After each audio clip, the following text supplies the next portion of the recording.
बना देंगे ना चैप्टर वाइज।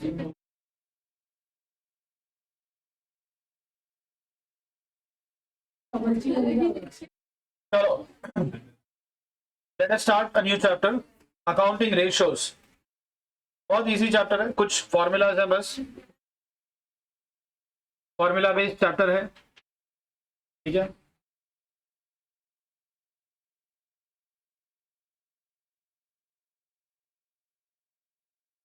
चलो समझते हैं जरा, छोड़ो अभी क्वेश्चंस क्या देगा। रेशियोज मतलब होता क्या, पहले वो मालूम होना चाहिए, है ना। तो what do you mean by ratios यार, फिर रेशियोज निकालना शुरू करेंगे। रेशियोज मतलब क्या, बहुत रेशियो निकाले होंगे ना तुमने पहले। कंपैरिजन करते हैं, क्या कंपेयर करते हैं।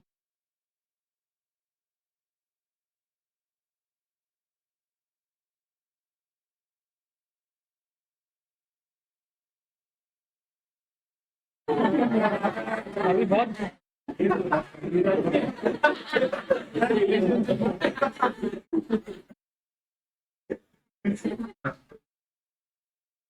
ध्यान पढ़ाई में है ही नहीं।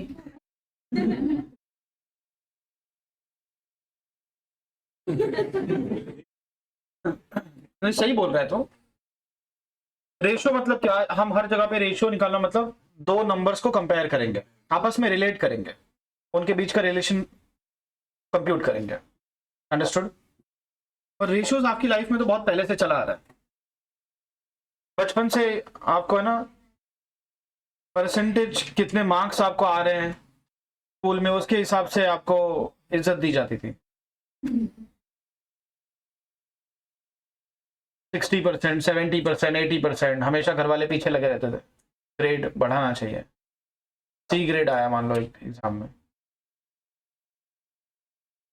तो ये जो रेश परसेंटेजेस हम लोग देखते हैं ना 10वीं में 12वीं में अपने को परसेंटेजेस मिलता है, ये सब भी क्या है, ये भी रेशियोज ही है।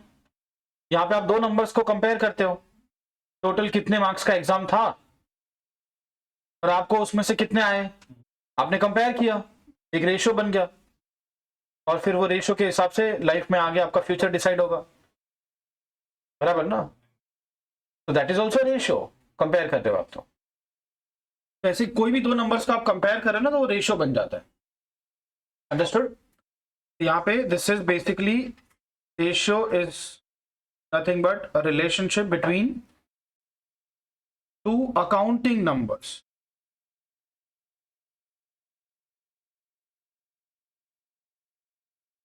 अंडरस्टूड। तो अब ये दो नंबर्स कौन से होंगे, सारा गेम यही है। इसको कौन से नंबर से हम कंपेयर कर रहे हैं उस पर डिसाइड होगा कि हम किस तरह का रेशियो निकाल रहे हैं। ओके, वैसे यहाँ पे अलग अलग टाइप के रेशियोज पढ़ेंगे हम लोग, types of ratios. There are going to be 4 types of ratios. हम लोग रेशियोज निकालते क्यों है, ये भी एक क्वेश्चन है। रेशियोज क्या है वो तो समझ गए ना, सर ये दो नंबर्स के बीच का रिलेशन है, ठीक है। क्यों निकालते रेशियो, आपके परसेंटेज क्यों निकाले जाते हैं।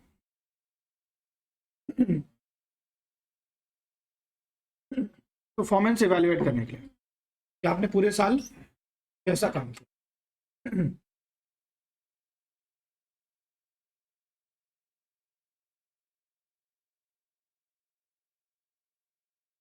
पूरे साल कैसा काम किया ये जानने के लिए हम क्या करते हैं, आपके साल के एंड में रेशियोज निकालते हैं, मतलब परसेंटेज निकालता है, उससे आपका परफॉर्मेंस इवैल्यूएट होता है कि आपने साल में काम किया है या नहीं किया। वैसे हम लोग कंपनीज के लिए भी रेशियोज निकालने वाले हैं, ये जानने के लिए कि कंपनी अच्छे से काम कर रही है या नहीं कर रही है, ठीक है। और कंपनी में इन्वेस्ट करना चाहिए या नहीं करना चाहिए, ये कंपनी लॉन्ग टर्म में चलेगी या नहीं चलेगी, इस कंपनी को उधारी में गुड्स बेचे या ना बेचे, इस कंपनी को लोन दे या ना दे, ये सारा कुछ रेशियोज पे ही डिपेंड करता है। तो कंपनी की जो हेल्थ है, हेल्थ तो कैसे मालूम पड़ेगी, रेशोज को देख के उसकी हेल्थ मालूम पड़ेगी, हेल्दी कंपनी है या सिक। सिक है तो बहुत जल्दी फिर निपट भी सकती है ना। तो इसमें पहला रेशो है liquidity ratios, short term liquidity. हाँ, शॉर्ट टर्म लिक्विडिटी समझते हैं आपको क्या होता है लिक्विडिटी? यस, कॉमर्स वाले लोग यार, अपन लिक्विडिटी टर्म तो मालूम होना चाहिए। लिक्विडिटी का मतलब आपके पास कितना कैश है, या लिक्विड एसेट्स। लिक्विड मतलब ऐसे एसेट्स जिनको आप फटाफट कैश में कन्वर्ट कर सकते हो। तो लिक्विडिटी होनी जरूरी है कंपनीज में, है ना। लिक्विडिटी होगी तो क्या है ना कि रोज के जो काम है ना अपने, वो रुकेंगे नहीं, वो आराम से पे में रोज के खर्चे आप पे करते जाओगे। You should have some liquidity. दूसरा, क्या कंपनी लॉन्ग टर्म में सरवाइव कर पाएगी या नहीं कर पाएगी। लॉन्ग टर्म सॉल्वेंसी रेशियोज भी है। अगर मुझे किसी कंपनी में लॉन्ग टर्म के लिए इन्वेस्ट करना है, 10 साल 20 साल के लिए, तो मुझे ये देखना पड़ेगा कि पहले ये कंपनी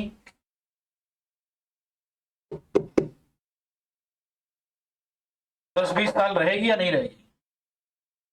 खाने के लिए रखा है क्या नीचे कुछ?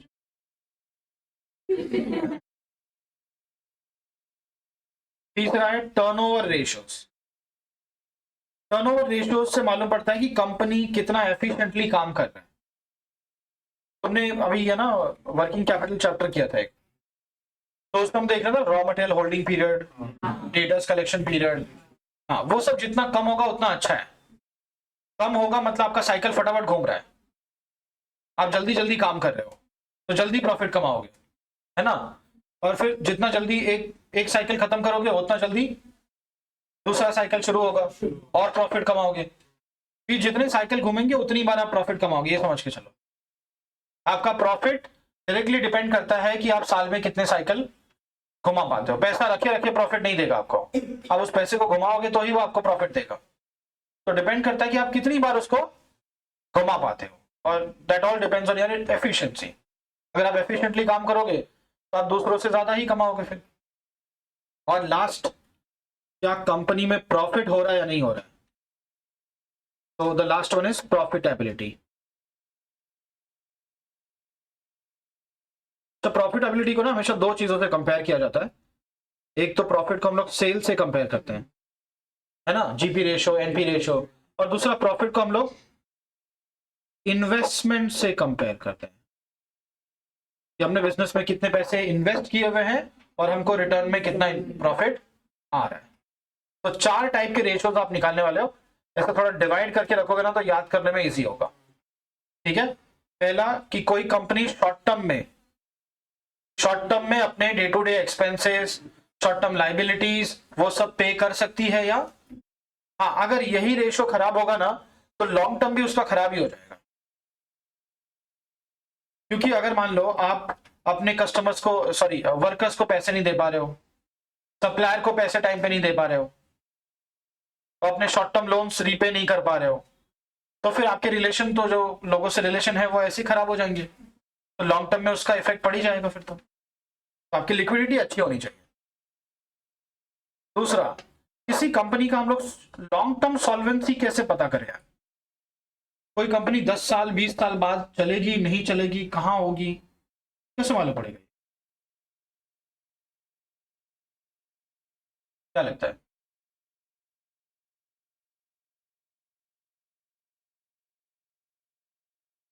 इन्वेस्टमेंट करते हैं ना लोग, पैसे लगाते हैं ना कंपनीज में, लॉन्ग टर्म के लिए भी लगाते हैं। तो लॉन्ग टर्म में कंपनी रहनी भी तो चाहिए। पता चला डीमैट अकाउंट खोला, कंपनी का नाम ही नहीं दिख रहा है। ऐसे भी होता है लोगों के साथ। धीरे धीरे कंपनी ट्रेडिंग बंद हो जाती है उसमें, बंद, इंसॉल्वेंट। तो चलेगी या नहीं चलेगी वो जानना है ना अपने को, तो बेसिक है, कैसे मालूम पड़े। देखो, ट्रेडिशनली हम लोग इंडिया में तो बहुत पहले से करते आ रहे हैं सब। इंडिया में ना अरेंज मैरिजेस होती है ना। तो वहां पे एक ऐसा सीन होता है कि भाई लड़के वाले जो है, लड़की वाले सॉरी, लड़के को देखने जाता है, राइट।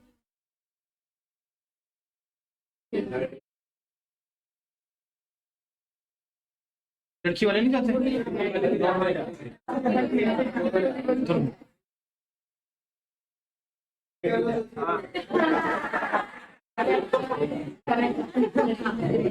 तो गरज तो लड़के वालों को ज्यादा होगी। मारवाड़ी में तो लड़के वालों को ज्यादा गरज हो रही है, लड़कों की शादियां नहीं हो रही है मारवाड़ी में, तो उल्टा हो रहा है अभी धीरे धीरे। मतलब शादियां बहुत मुश्किल हो रही भाई, टाइम लग जा रहा है, 30 साल हो जा रहे हैं।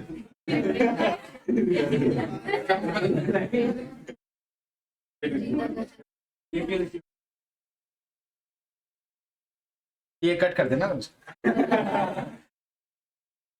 सुनो, तो जैसे मान लो लड़की वाले जो है ना लड़की को देखने गए है ना, अब वो शादी कब डन करेंगे, वो लड़के में बहुत सारी चीजें देखेंगे, लड़के का फाइनेंशियल हेल्थ वगैरह भी काफी कुछ देखता है। क्या क्या देखते हैं आजकल?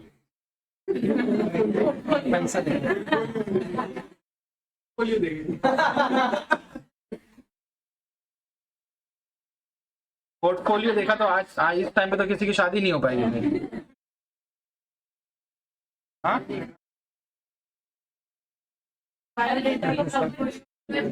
अरे मैं लॉजिकल बात कर रहा हूँ यार। आजकल क्या चल रहा है मार्केट में, लोग देखते हैं कि लड़के की जॉब है कि नहीं है ना, जॉब है कि नहीं है, राइट? तो वो शॉर्ट टर्म लिक्विडिटी देख रही है भाई, इनका खर्चा वर्चा निकल रहा है कि नहीं निकल रहा है, ऐसा। फिर वो तो चलो है ही, जॉब के साथ साथ और भी बहुत सारी चीजें देखने लगे हैं। घर सबसे बड़ा आजकल एक मैटर हो गया है कि घर है कि नहीं है, और कितना भाई है। अभी अभी बहुत सारी चीजें बाहर आएंगी,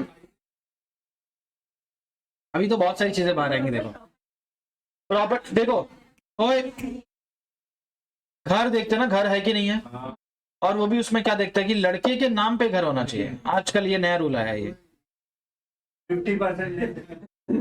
बाप के नाम पे घर होगा वो नहीं चलेगा, लड़के के नाम पे घर होना चाहिए, बराबर। दूसरा, अगर लड़के की मां नहीं है तो बहुत अच्छा है।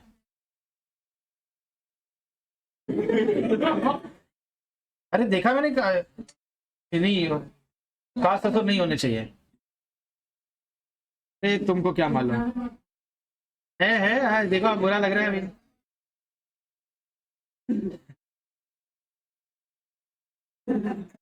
देखो मेन वो क्या देखते हैं मालूम है, कि लड़के के नाम पे असेट्स वगैरह है कि नहीं है, मतलब घर, इन्वेस्टमेंट, गांव में जमीन वमीन है कि नहीं है ना। बाप के नाम पे जमीन होगी तो भी चलेगा कि कल को आने वाली है, तो ये असेट्स होने चाहिए।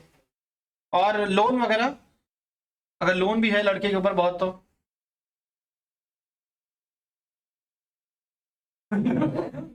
फिर तो खतरा है ना भाई। लोन है मतलब कभी भी शायद वो रास्ते पे आ सकता है फिर तो, है ना। तो पुरानी मूवीज में देखा ना, नीलामी हो जाती थी, एक लोहे की पेटी लेके वाइफ और वो नौकर के घर में रहते थे। अभी मैंने एक वीडियो देखा था यार कहीं पे, मतलब अभी आजकल विराट कोहली इनके इतने बुरे दिन चल रहे हैं, इनको रणजी में आना पड़ रहा है, मतलब हाँ वही बोल रहा हूँ, वो तो इसलिए किया है क्योंकि इनकी परफॉर्मेंस बहुत अच्छी चल रही थी ना, इसके लिए बैक टू बैक 2 सीरीज हारे हैं, तो डोमेस्टिक में कंपलसरी कर दिया ऐसा आना। तो मैंने देखा उसमें कोई किसने मीम बनाया था, एक मंदिर वाला सीन है पुरानी मूवी का, जहाँ पे ना कोई गोविंदा सबको खाना दे रहा होता है, अच्छा स्वर्ग मूवी का, उसमें उसका पुराना मालिक जो रहता है वो भी रहता है उसमें, तो देखिए होता है साहब जी आप वैसे ही भाई आईसीसी ना रैंकिंग दे रहा है, रैंकिंग बांट रहा है बैट्समैन की, तो विराट कोहली 20 के ऊपर चला गया अभी तो रैंकिंग में कहा वो पहले टॉप पे हुआ करता था, अब रैंकिंग में 26वें नंबर पे आ गया है। साहब जी एकदम ऐसा ऐसा क्यों हुआ उसके साथ उस मूवी में? उसका बिजनेस था, राइट, लोन भी बहुत सारे थे, फैक्ट्री में आग लग गई, सारे एसेट खत्म, जिनकी लाइबिलिटीज थी वो आगे सर पे मांगने के लिए, और नीलामी हो गई। तो देखो अगर आपके ऊपर लोन्स है ना, तो आपका कितना भी अच्छा टाइम चल रहा हो, पर बैंक्रप्सी का खतरा हमेशा बना ही रहेगा। वो डिपेंड भी करता है कि लोन कितना है, आपके असेट्स कितने हैं, और हाँ ऐसे थोड़ा बहुत लोन तो ऑब्वियसली हो सकता है, बट वो भी देखना होता है। तो लोग देखते हैं जनरली, अगर लॉन्ग टर्म फ्यूचर किसी का देखना है तो you should look at assets and liability, fixed assets and long term liabilities. Is that clear? अगर किसी के पास असेट्स हैं, असेट्स से क्या फायदा होता है भाई? असेट्स बेसिकली आपको फ्यूचर में रेवेन्यू जनरेट करके देता है। तो अगर किसी के पास ज्यादा असेट्स है मतलब वो फ्यूचर में ज्यादा कमाई करेगा, राइट? लायबिलिटीज कम है तो सारा का सारा जो प्रॉफिट आएगा वो खुद का ही होगा उसका, और रिस्क भी नहीं है। अगर बीच में थोड़ा बुरा टाइम भी आया तो भी वो सर्वाइव कर लेगा। तो हमको अगर किसी का लॉन्ग टर्म सॉल्वेंसी देखना है तो we should look at assets and liabilities. Is it clear? Yes. तो ऐसे बहुत सारे रेशियोज हैं अलग अलग। हम लोग एक रेशियो अभी स्टार्ट करेंगे, उसके पहले ना तुमको है ना थोड़ा सा एक फॉर्मेट वगैरह समझना पड़ेगा, क्योंकि यहाँ पे अकाउंटिंग नंबर्स हैं। तो अकाउंटिंग के अंदर बैलेंस शीट और P&L, ये दो चीजें आती है, वो समझनी होगी। आई थिंक तुमने पहले भी एक बैलेंस शीट बनाई हुई होगी, बनाई है क्या? बैलेंस शीट में ना अभी ये लाइबिलिटीज है और इस साइड असेट्स है, बराबर? लाइबिलिटीज में क्या क्या आता है? अभी हम लोग लाइबिलिटी ना उसको इक्विटी एंड लाइबिलिटी बोलते हैं, है ना? ये सारा लाइबिलिटी नहीं है, कुछ तो कंपनी का भी तो है। तो इसमें पहले आता है शेयर होल्डर्स फंड्स। क्या आता है? शेयर होल्डर्स फंड्स कैसे निकाला जाता है? Share capital plus reserves and surplus. Understood? मतलब ये पैसा आपने शेयर होल्डर से लिया हुआ है। उसके बाद बोरोड फंड, और तीसरा होता है current liability. Understood? Asset side में, असेट साइड में आएगा आपका दो आइटम आएगा basically, fixed assets and current asset.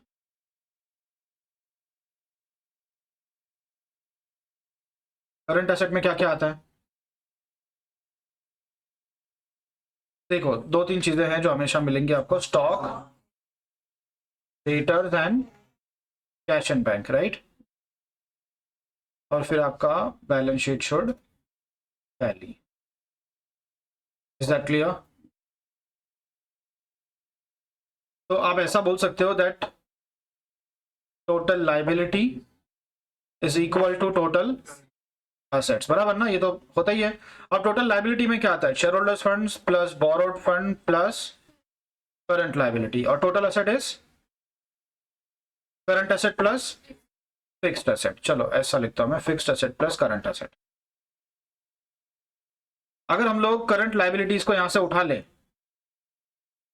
Right, और उसको इधर लेके जाए, fixed asset plus current asset minus, तो ये क्या बन जाएगा फिर? वर्किंग कैपिटल बन जाएगा ना? तो share holders funds plus borrowed fund is equal to fixed asset plus working capital, बराबर? ऐसा भी बोल सकते हो आप। तो ये दो इक्वेशन का काम आएगा इधर, एक ये वाला और एक ये वाला था। अब share holders funds plus borrowed fund, इसका हम लोग इसको एक साथ करके एक नए नाम से बुला सकते हैं,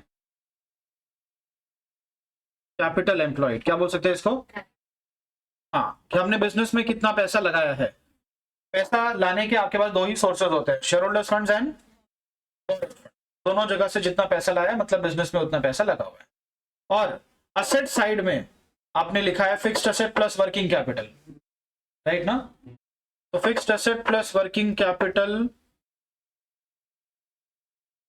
this is also called as capital employed. दोनों भी कैपिटल एम्प्लॉयड है।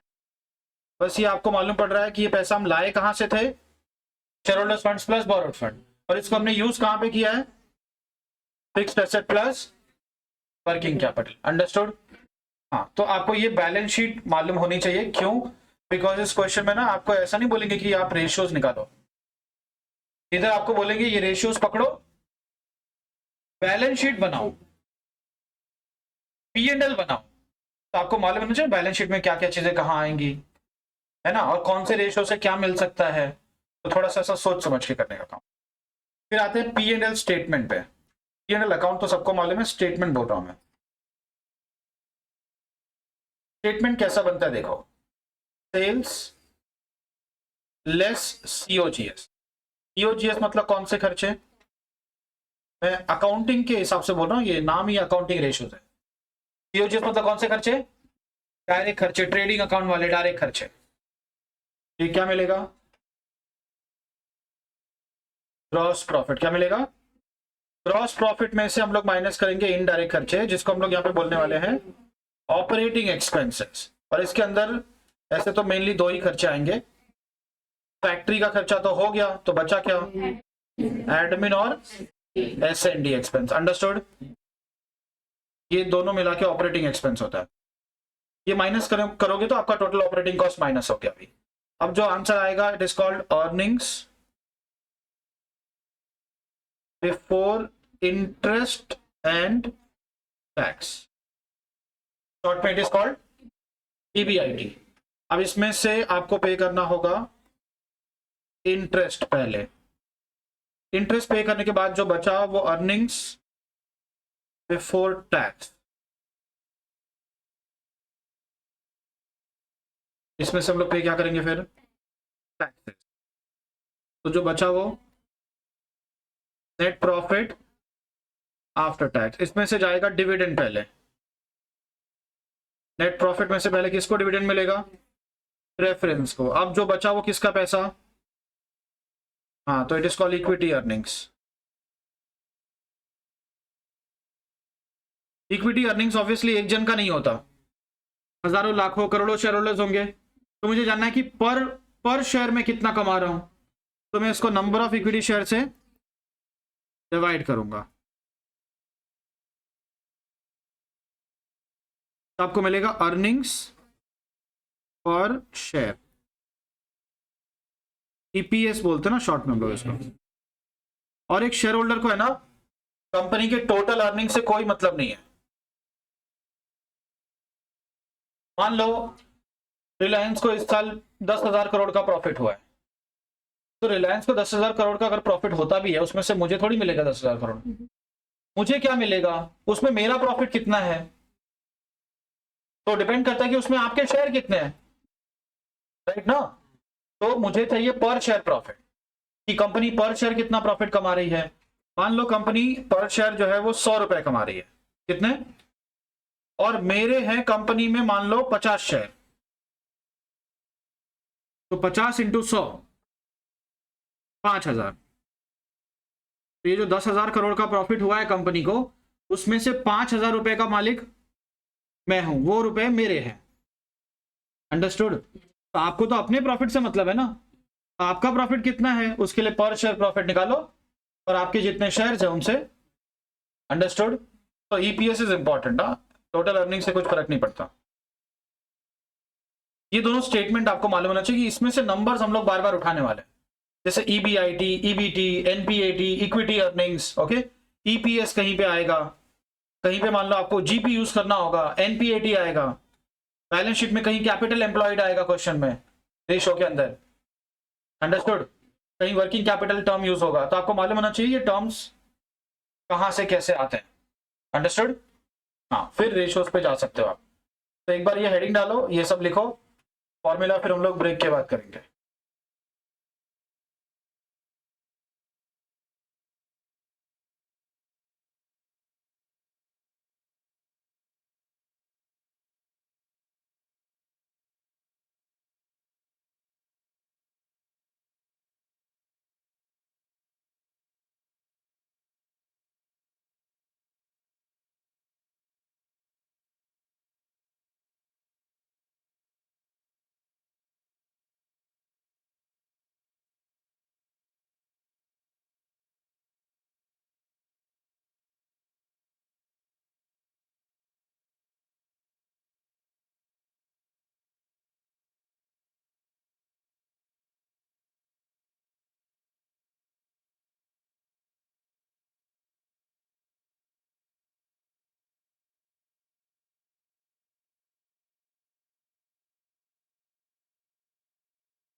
चलो चलो let's start.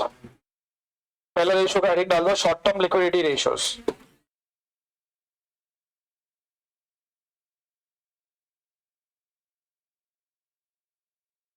Short term liquidity ratios.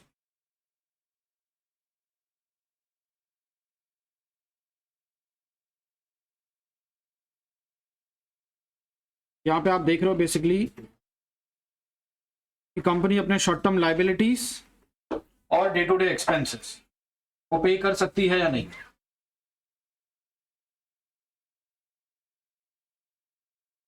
It shows company's ability to pay off its day-to-day expenses and short-term liabilities.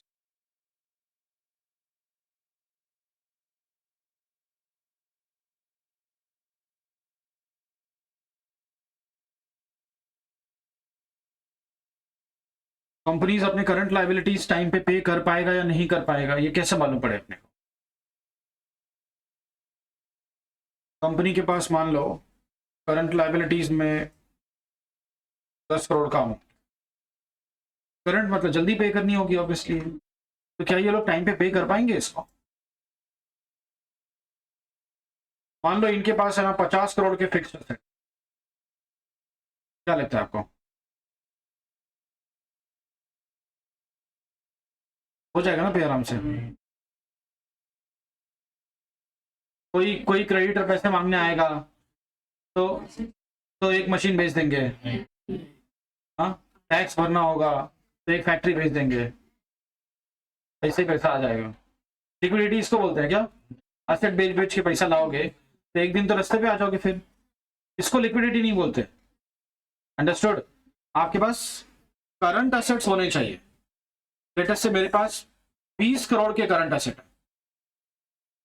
Liability 10 crore और करंट असेट 20 करोड़, डबल है ना ये तो। मतलब हर 1 रुपए की लाइबिलिटी के लिए मेरे पास 2 रुपए का करंट असेट है, दैट बिकम्स करंट रेशियो। हर 1 रुपए की लाइबिलिटी के पीछे 2 रुपए के। देखो रेशियो मतलब obviously relationship between two numbers, दो नंबर्स को आप रिलेट कर रहे हो, पर वो नंबर्स को रिलेट कर सकते हैं या नहीं वो भी देखना होगा ना आपको, दोनों के बीच में रिलेशन बनना भी तो चाहिए। अभी आप you can not compare current liability and fixed asset, उधर से थोड़ी इनका कोई आपस में रिलेशन है क्या, ऐसा नहीं है। Current liabilities are always paid from current assets. Current assets में आपके पास डेटर्स होते हैं, कैश होता है, स्टॉक होता है, तो कस्टमर से जो पैसा आएगा, गुड्स बेच के जो पैसा आएगा, हमारे पास ऑलरेडी गले में कैश वैश पड़ा होगा, हम उससे पे करेंगे ना, मशीन बेच के थोड़ी पे करेंगे। Is it clear. हाँ तो ऐसा कंपैरिजन है दो नंबर्स का, बट दो नंबर्स कौन से होंगे, वो लॉजिकल एक रिलेशन दोनों में बैठना भी चाहिए। Is it clear. हाँ तो इसमें अलग अलग तरह के रेशियोज आएंगे। इसमें पहला रेशियो हम लोग लिखते हैं first ratio. First is the current ratio, ठीक है, काफी पॉपुलर है, काफी कॉमन भी है, बहुत सारे क्वेश्चंस में आएगा। यहाँ मुझे क्या जानना है, मुझे सिर्फ इतना जानना है कि हर 1 रुपए की करंट लायबिलिटी के पीछे, हर 1 रुपए की करंट लायबिलिटी के पीछे मेरे पास कितने रुपए का करंट एसेट है। Is it clear. फटाफट लिखो यहाँ पे, मुझे जानना है current asset against every 1 rupee of current liability.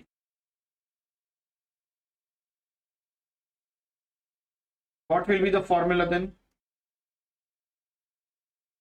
Every 1 rupee of क्या लिखा मैंने, 1 रुपए की करंट लायबिलिटी के पीछे कितने रुपए का करंट एसेट है, बराबर ना। 1 रुपया बोला मतलब वो डिनोमिनेटर में होगा, 1 rupee of what, current liability will be in denominator.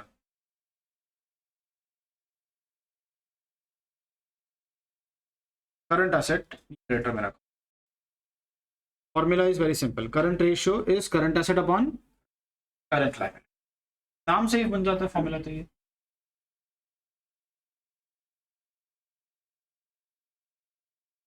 अगर मान लो किसी का करंट रेशियो 0.8 है, तो आप क्या बोलोगे इस कंपनी के बारे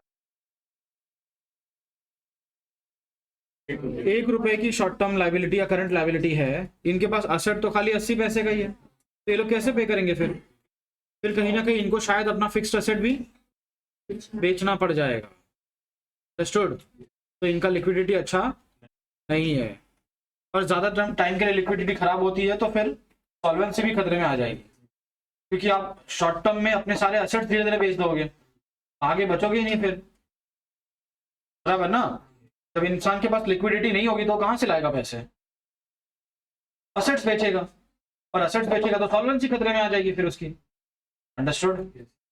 तो ये अच्छा नहीं है। फिर अगर मान लो किसी कंपनी का करंट रेशियो आता है 5, के बारे में आप क्या बोलोगे? हर 1 रुपए की लाइबिलिटी के लिए इनके पास 5 रुपए का असेट पड़ा हुआ है। कैसा कर रहे हैं लोग? मेरे हिसाब से तो अच्छा नहीं कर रहे लोग। 1 रुपए की लाइबिलिटी, 5 रुपए का करंट एसेट। करंट एसेट में क्या क्या आता है? स्टॉक, डेटर एंड कैश, बराबर? तो इसका मतलब इनके पास काफी ज्यादा क्या डेटर और कैश और स्टॉक पड़ा हुआ है फिर तो। ये लोग मान लो कंपनी बोलती कि डेटर और कैश तो कम है, स्टॉक ज्यादा है खाली। ये इनडायरेक्टली क्या बता रहा है कि ये लोग गुड्स बेच नहीं पाते टाइम पे, इनका जो स्टॉक टर्नओवर रेशियो है, स्टॉक होल्डिंग पीरियड बहुत ज्यादा है, ये लोग जल्दी सेल, ये कंपनी की इनएफिशिएंसी है बेसिकली। स्टॉक नहीं, डेटर ज्यादा है, तो इसका मतलब ये लोग टाइमली कलेक्शन नहीं कर पाते, इनएफिशिएंट है। डेटर नहीं, कैश बहुत ज्यादा है, तो कैश को कहाँ इन्वेस्ट करना है, कहाँ यूटिलाइज करना है, ये इनको मालूम ही नहीं है। सही जगह पे इन्वेस्ट करते तो कुछ कमाते ना, आइडल क्यों रखा हुआ है? बहुत ज्यादा होना भी सही नहीं है। ओके, लिक्विडिटी तो होगी आपकी, फिर आप प्रॉफिट क्या कमाओगे फिर? अंडरस्टूड? तो कितना होना चाहिए फिर? ऐसे तो कुछ है नहीं, बट आइडियली ऐसे बुक्स में लिखने के लिए बोल सकते हो आइडियल रेशियो इज 2:1। आइडियल कितना होना चाहिए? 2:1। बाकी ऐसा कोई आइडियल होता नहीं है, कंपनी और industry to industry depend work fluctuate करता है, बट सर आप लिख सकते हो 2:1।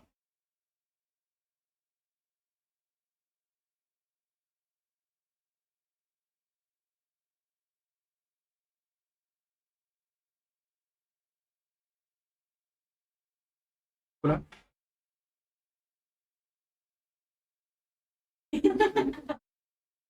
पर्सनल होगा। नेक्स्ट देखो, अब इसमें 3 चीजें थी, अब मैं थोड़ा सा और स्ट्रिक्ट होता हूँ। मुझे ये जानना कि अगर मैं कंपनी के सामने थोड़ी डिफिकल्ट सिचुएशन रख दूं, है ना, क्या वो उस टाइम में भी अपने लाइबिलिटीज पे कर पाएगी क्या? ठीक है, उसके लिए मैं निकालूंगा क्विक रेशियो। क्विक रेशियो का नाम एसेट टेस्ट रेशियो भी है। एसेट टेस्ट मतलब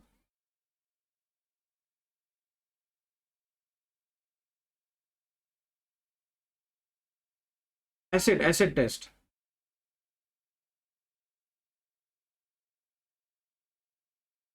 टेस्ट, क्विक टेस्ट, तो एसेट टेस्ट बोल। ठीक है, चलो सुना भी, यहाँ मुझे करंट एसेट नहीं, मुझे यहाँ पे क्विक असेट्स जानने। कौन से assets? I want to know quick assets against 1 rupee of current liability।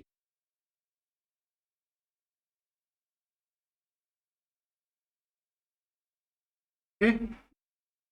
अभी क्विक असेट्स में क्या क्या आता है, क्विक असेट्स को, कौन से असेट्स को क्विक बोलना सही होगा वो भी आपको जानना है, उधर उसका मीनिंग लिख दो।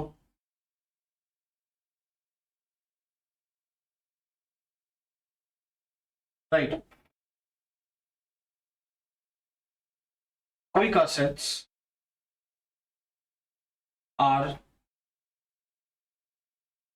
Quick assets are those assets which can be quickly converted into cash. Which can be quickly converted into cash. आगे और लिखना. Without substantial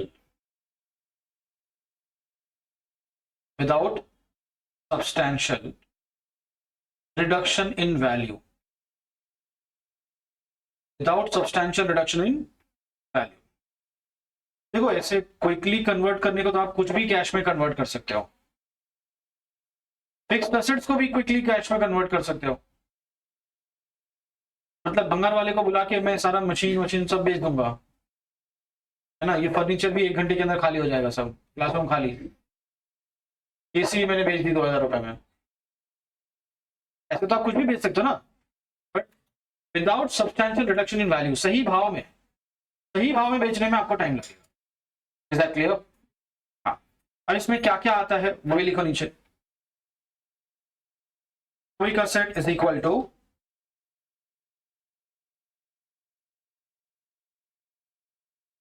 quick assets is equal to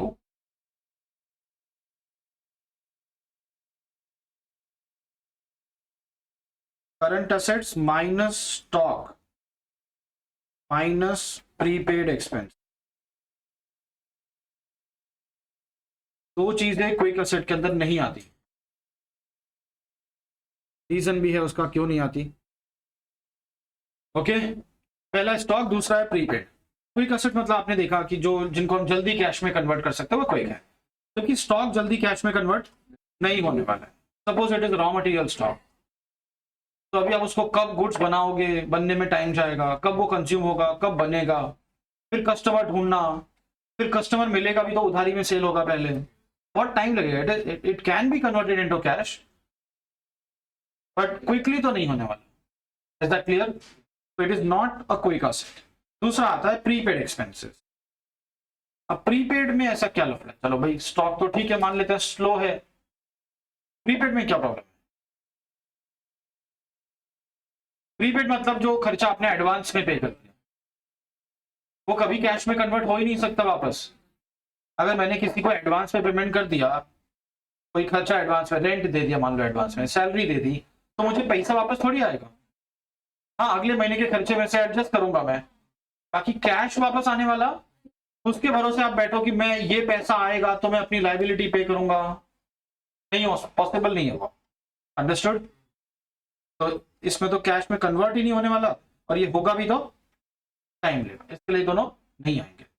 अब बताओ आपका फॉर्मूला क्या बनेगा. Formula of quick ratio is quick assets upon current liability. और quick asset कैसे आएगा वो ऊपर लिखा हुआ है, current asset minus stock minus prepaid. Majority of the questions prepaid नहीं होगा, मतलब सिर्फ एक ही चीज माइनस करनी होगी, स्टॉक. Is that clear? तो मुझे जानना है कि क्या कंपनीज बिना गुड्स बेचे भी सिर्फ डेटर से, इसमें अगर आप स्टॉक और प्रीपेड निकाल दोगे तो बचा क्या? डेटर और कैश. तो क्या कंपनी सिर्फ डेटर्स और कैश से अपने लाइबिलिटीज पे कर सकती है?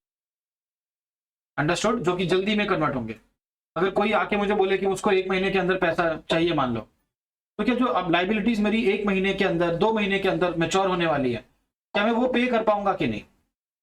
अब आप स्टॉक के भरोसे नहीं बैठ सकते, स्टॉक कब बिकेगा, कब पैसा आएगा. जो क्विक लाइबिलिटीज है, उन क्विक एसेट्स हैं, वो देखो आपके पास है कि नहीं है. और इसका एक दूसरा पॉइंट ऑफ व्यू भी हो सकता है, कभी कभी मार्केट खराब होता है तो नया गुड्स तो बिकता ही नहीं है, बिल्कुल नया सेल नहीं होता है.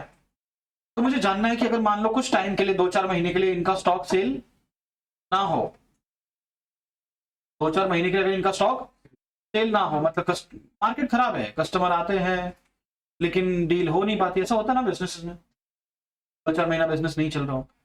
क्या इनका गुड्स अगर नहीं बिके तो भी ये लोग अपने लाइबिलिटीज पे कर पाएंगे क्या? ये थोड़ा स्ट्रिक्ट टेस्ट हो गया ना, क्योंकि एक चीज हटा दी मैंने. अगर ये टेस्ट भी पास हो गया मतलब इस कंपनी का लिक्विडिटी अच्छा है. अंडरस्टूड? जैसे मान लो मैं चेक कर रहा हूँ कि तुम लोग एग्जाम में पास हो पाओगे कि नहीं। तो मैंने टेस्ट लिया, बुक के क्वेश्चन रखे, नॉर्मल बुक के क्वेश्चन रखे, आधे लोग निपट गए, बाकी आधे पास हो गए। तो आधे पास हो गए मतलब मैं उन पर भरोसा कर सकता हूं, लेकिन अभी भी मुझे पूरा भरोसा नहीं है, क्योंकि एग्जाम में तो बुक के क्वेश्चन नहीं आएंगे ना। तो मैं अभी थोड़ा स्ट्रिक्ट टेस्ट लूंगा। स्ट्रिक्ट टेस्ट मतलब क्या, इस बार दूसरा टेस्ट लिया मैंने और थोड़े बाहर के क्वेश्चन भी डाले आपको। तो मान लो उसमें से और 10-20% साफ हो गए। फिर जो लोग बचे वो लोग ने 2 टेस्ट पास कर लिए, क्लास के क्वेश्चन तो कर ही ले रहे हैं, बाहर के क्वेश्चन भी कर पा रहे हैं। क्लियर। फिर मैंने सोचा अब बाहर के क्वेश्चन डालूंगा और डिफिकल्ट क्वेश्चन डालूंगा। तो मैंने तीसरा टेस्ट लिया, जो लोग पास हुए थे उनका बाहर के क्वेश्चन डाले और थोड़े डिफिकल्ट भी डाले। अब मान लो उसमें से भी आधे लोग जो है वो टेस्ट भी पास हो गए। इसका मतलब ये लोग जो है ना, ये किसी भी सिचुएशन में पास हो जाएंगे। तो वैसे कंपनी का भी है, फिर मार्केट खराब चले थोड़े टाइम के लिए, गुड नहीं बिके क्या, तो भी ये लोग सरवाइव कर पाएंगे क्या, तो भी इनका खर्चा हो जाएगा आराम से पेमेंट। क्विक रेशियो देखो, इज दैट क्लियर।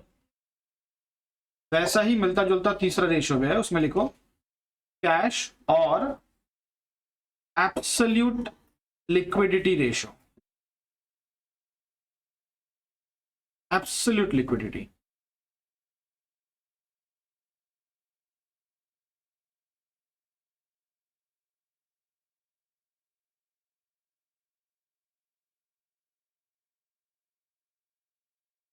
ये एब्सोल्यूट लिक्विडिटी का क्या मतलब है यार?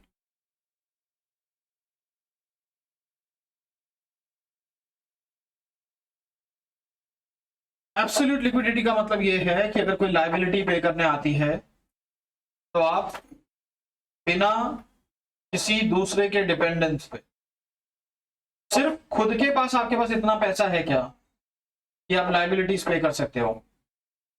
क्योंकि क्विक रेशियो में तो फिर भी हम डेटर्स को तो ले रहे हैं ना, और डेटर से पैसा आएगा, हमने ऐसा सोचा है। मान लो कभी वो भी अगर टाइम पे ना दे तो, मार्केट इतना खराब चल रहा है कि पार्टीज के पास भी पैसे नहीं है, हालत काफी खराब है। तो सिर्फ आप एब्सोल्यूट मतलब मैं सिर्फ खुद के भरोसे में, मेरे पास उतना कैश है क्या, इज दैट क्लियर। इसके लिए कैश रेशियो बोला हमने उसको। तो हम सोचो करंट लायबिलिटीज को किससे कंपेयर करने वाले हैं, समझा आपको, कैश एंड मार्केटेबल सिक्योरिटीज। ये भी तो कैश है ना एक तरह से, against every 1 rupee of current liability.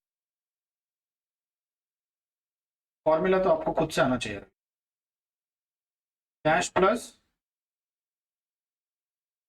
Marketable securities divide by current liabilities.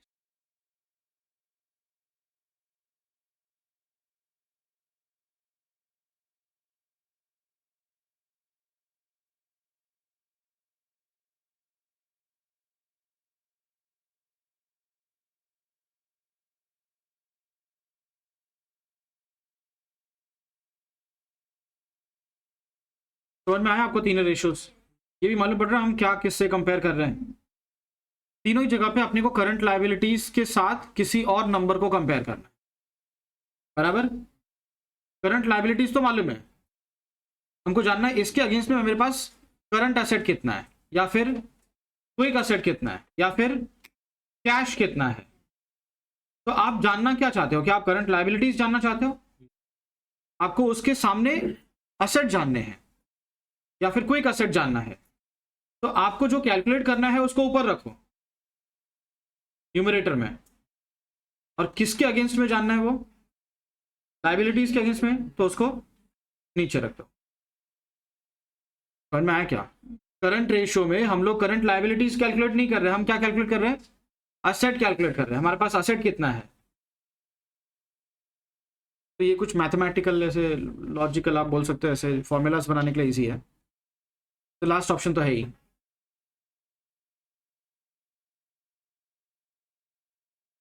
चलो इसमें एक फोर्थ रेशियो भी है जो कि थोड़ा सा हटके है, नाम से इजी है, वो फॉर्मूला भी इजी है। Stock to working capital ratio.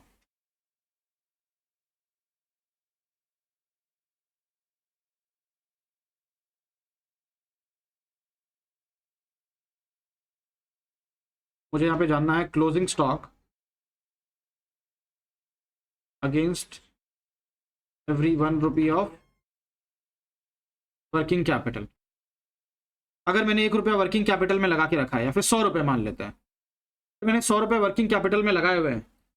Working capital मतलब क्या? करंट एसेट, लाइबिलिटीज माइनस करते हैं, करंट एसेट में स्टॉक होता है। तो अगर आपने वर्किंग कैपिटल में पैसा लगाया हुआ है, इसका मतलब कहीं ना कहीं आपने स्टॉक में पैसा लगाया होगा, डेटर्स में पैसे लगाए होंगे, कैश रखा होगा, यही सब होता है ना वर्किंग कैपिटल। तो मुझे जानना है कि मेरे वर्किंग कैपिटल में से कितना पैसा स्टॉक में लगा हुआ है, और खासकर स्टॉक से ही क्यों जानना है? Because stock is a non quick asset.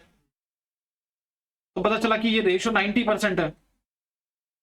इसका मतलब अगर मैं 100 रुपए लगा के बिजनेस कर रहा हूं तो मेरा 90 रुपया तो सिर्फ स्टॉक में ही लगा हुआ है, जो कि नॉन क्विक है, जल्दी कैश में कन्वर्ट होने वाला।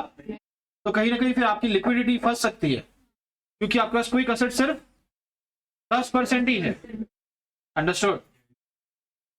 और अगर मान लो ये बहुत कम हुआ, 5% है सिर्फ, इसका मतलब स्टॉक में आपने सिर्फ 5% पैसे लगाए, जो कि वो भी गलत है। क्योंकि अगर ऐसे में अगर मान लो कोई पार्टी आती है गुड्स खरीदने के लिए, तो शायद आप आउट ऑफ स्टॉक भी हो जाओगे, क्योंकि बहुत कम स्टॉक होगा। बहुत कम भी नहीं होना चाहिए और बहुत ज्यादा भी नहीं होना चाहिए। Is it clear?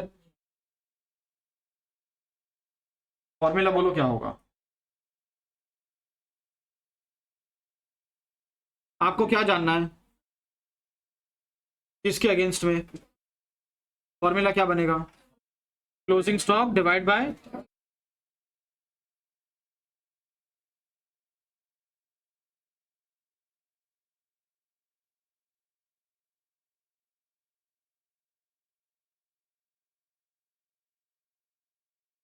रेशियो के नाम में ना 2 लगा हुआ है, stock to working capital ratio. ठीक है, कभी कभी रेशियो में ऑन लगा होता है, ऑन या टू, ऑफ होगा मान लो। ये सब टू, ऑन, ये ऑफ, ये सब का एक ही मतलब है कि आपको वो हटाना है और उसकी जगह पे डिवाइड का साइन लगाना है। तो फॉर्मूला तो बन गया ना अपने आप, स्टॉक डिवाइड बाय, खत्म। अंडरस्टूड?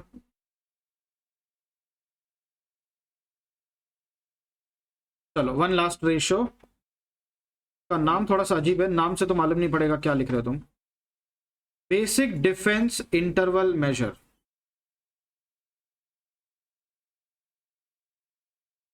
किसी क्वेश्चन में तो पूछते नहीं है ये, रेशियो अच्छा है।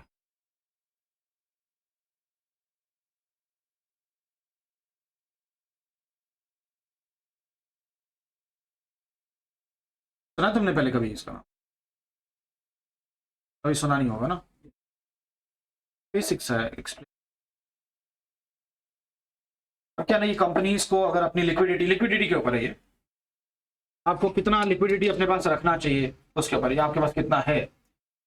मान लो किसी कंपनी का रोज का खर्चा है 1 लाख रुपए, रोज का खर्चा कितना है? 1 लाख रुपए, और वो कंपनी ऑन एन एवरेज अपने पास 50 लाख रुपए कैश में रखती है। कितने रखती है? हाँ, अब बताओ कंपनी कितने दिन का पैसा अपने पास रखती है? फिर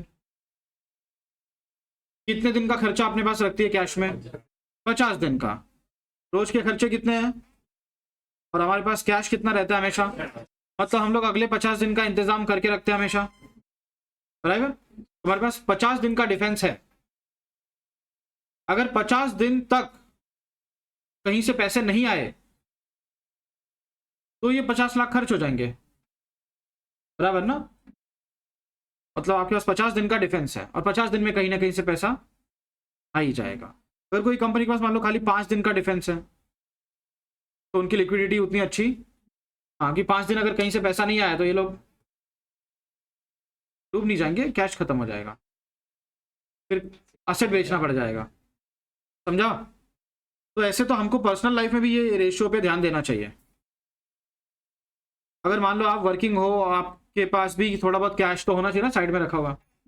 आजकल क्या करते हैं लोग, सारे पैसे इन्वेस्ट करने के चक्कर में लग जाते हैं, है ना। 100 रुपया भी आया तो उसको म्यूचुअल फंड में डाल देंगे, खत्म करो इसको, बराबर। SIP। बट आपको ऐसे सारे पैसे इन्वेस्ट नहीं करने चाहिए, कुछ अपने पास कैश हमेशा रखना चाहिए। कितना रखना चाहिए, क्या अमाउंट नहीं पूछ रहा हूं मैं, कि वो तो सब्जेक्टिव है यार, वो तो थोड़े दिन मतलब कितना दिन, 2-4 दिन, 15-20 दिन बस। मतलब किसी ने बोला है कि वो 15 दिन में आपके पैसे वापस कर देगा? कितना दिन?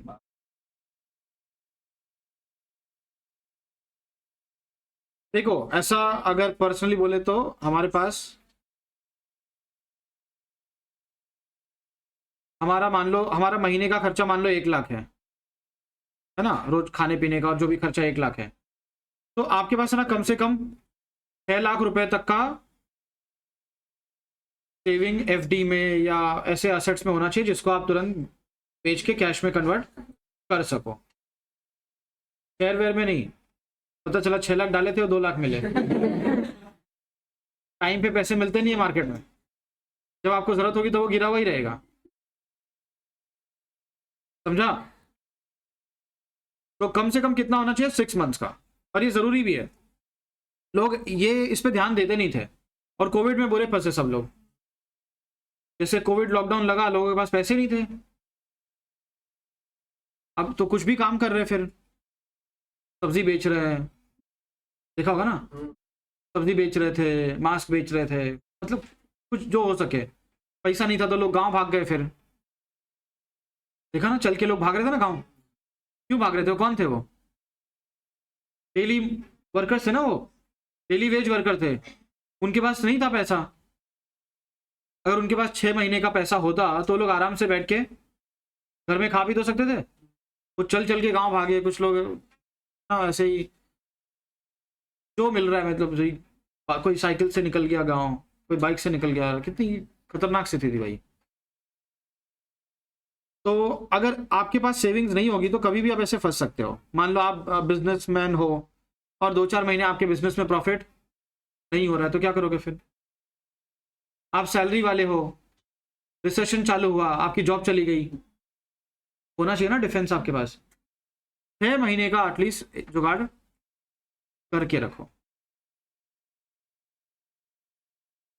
शेयर्स वगैरह में नहीं, वो पैसे बढ़ाने के लिए नहीं है, वो कमाने के लिए नहीं है, वो आपकी सेफ्टी के लिए। समझ में आया आपको? हर जगह से अपन कमाने का नहीं सोच सकते, अंडरस्टूड। तो अभी ये इसका आंसर कैसे निकाले अपन, फॉर्मूला लिख दो इसका, मीनिंग भी लिख दो। अपने को कोई रुपीज में टाइम्स में आंसर नहीं चाहिए, हम कैसे आंसर निकाल रहे हैं, डेज में, दिन, है ना। Number of days a firm can pay off its day to day expenses. इधर लाइबिलिटी की बात नहीं हो रही है, इधर बात किसकी हो रही है, रोज के खर्चे की बात हो रही है। From cash balance and marketable securities.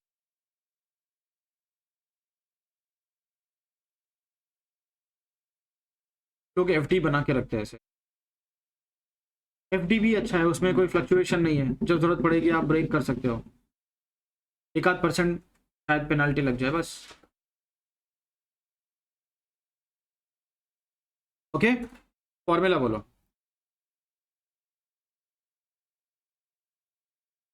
कैसे मालूम पड़ेगा ये?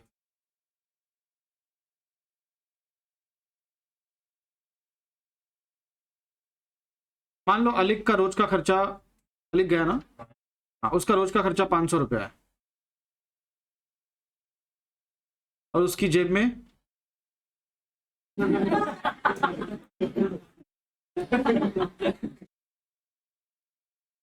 रोज कर रहा है 5,000 रुपए, रोज के खर्चे 500 रुपए, और आपकी जेब में कितने पैसे हैं? मतलब आपके पास कितने दिन का पैसा है? 10 दिन का पैसा है, 10 दिन का डिफेंस है आपके पास। अंडरस्टूड? क्या फॉर्मूला बनेगा? Cash and bank balance marketable securities divide by daily cash operating cost. Daily, हाँ कैश में क्यों बोल रहा हूँ, बिकॉज डेप्रीसिएशन नहीं लेने का है, वो थोड़ी पे करना होता है। ओके, फॉर्मूला लिख दो, cash balance plus marketable securities divide by daily cash operating cost.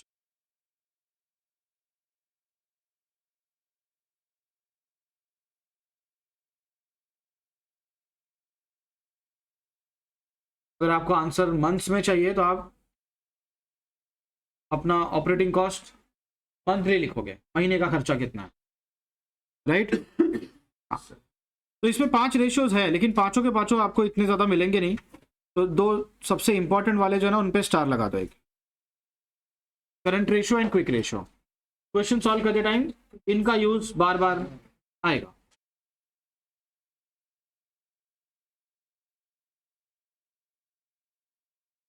Current and quick पहले 2।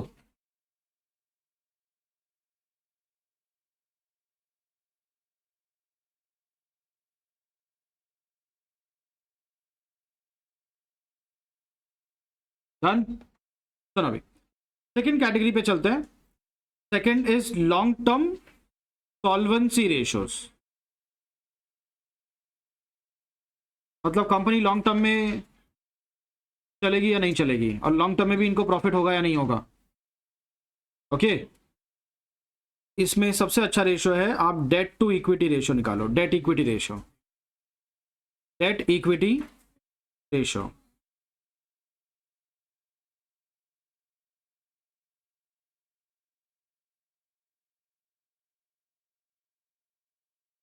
कंपनी लॉन्ग टर्म में चलेगी नहीं चलेगी वो डिपेंड करता है ये लोग पैसा कहाँ से लाए।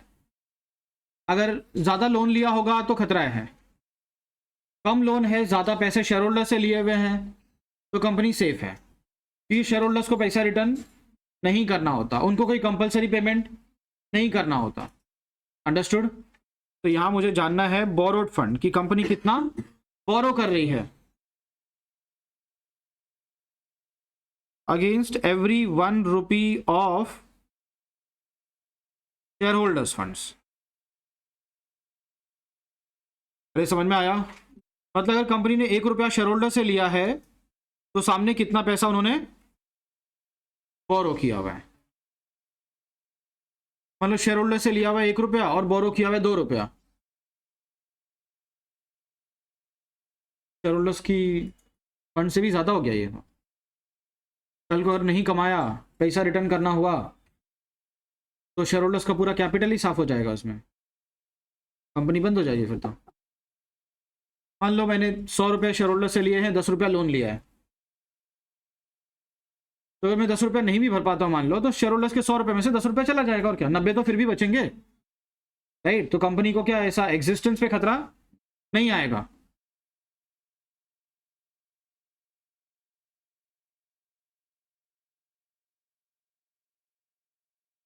कि जो पैसे आपने बाहर से लिए वो आपके तो है नहीं, वो कभी भी बैंक आके अगर आपने नहीं पे किया तो आपके असेट्स वगैरह उठा लेगी और आपका बिजनेस बंद हो जाएगा।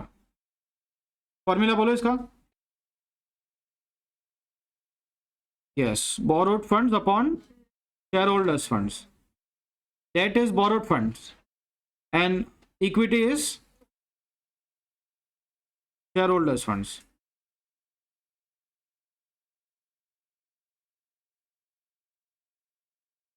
ये कितना होना चाहिए रेशो? 2:1। कहाँ पढ़ा तुमने? बाईबैक? हाँ, बाईबैक में पढ़ा है क्या? सब बकवास इधर।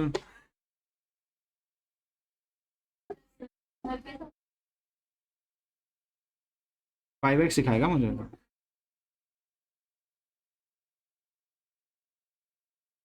इधर इधर ऐसा कुछ भी नहीं है।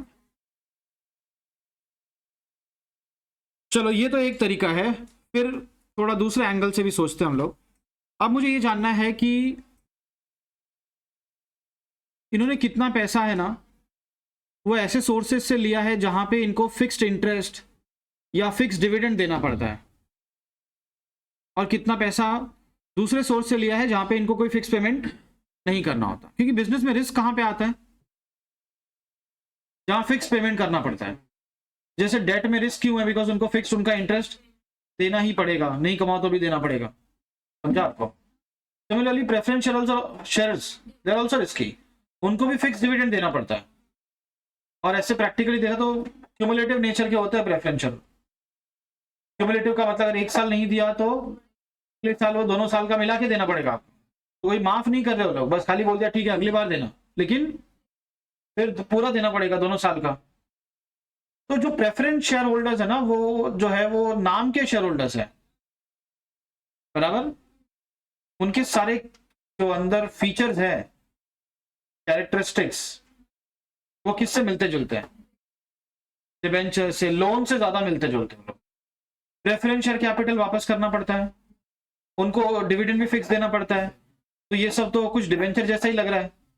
Is that clear? हाँ, तो एक दूसरा रेशियो बनाया फिर अपन ने। अब हम लोग ये ओनर्स फंड्स और बोरोड फंड नहीं देखेंगे, हम देखेंगे कहां फिक्स पेमेंट करना है और कहां फिक्स पेमेंट, उनको कंपेयर करो। जहां फिक्स नहीं करना है वो सेफ है, और जहां फिक्स पेमेंट करना है वो, अब कंपेयर करो कि सेफ वाले फंड्स कौन से हैं और रिस्की वाले फंड्स कौन से। Is it clear? हाँ। वैसे रेशियो का नाम थोड़ा सा अजीब है, नाम से तुमको कुछ समझ में आएगा नहीं।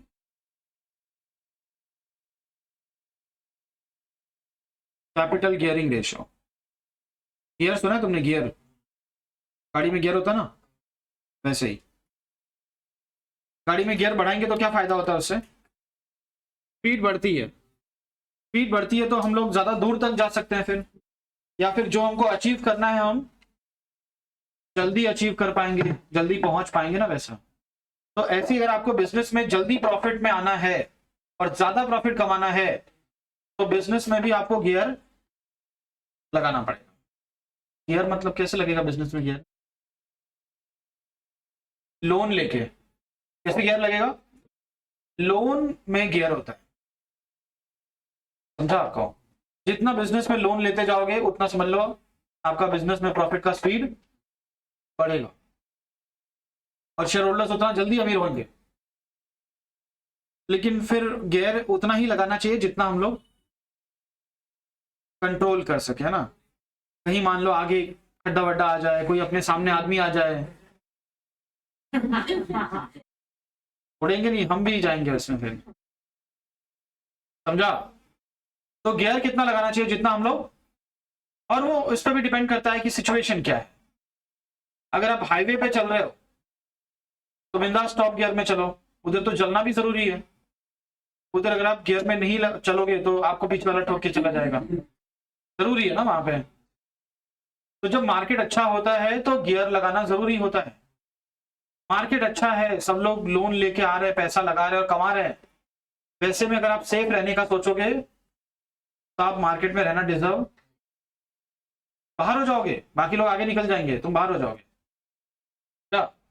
और मार्केट खराब चल रहा है, रिसेशन चल रहा है, उतनी डिमांड नहीं है, ऐसे केस में आपको थोड़ा कम गियर लगाना चाहिए, क्योंकि सेल होगा नहीं, सेल नहीं होगा तो इंटरेस्ट कहां से भरोगे फिर, तो थोड़ा संभल के चलो फिर। तो डिपेंड करता है मार्केट सिचुएशन कैसी है। ओके, तो यहां पे मुझे कंपेयर करना है दो तरह के फंड्स, फिक्स्ड इंटरेस्ट और डिविडेंड बेयरिंग फंड्स।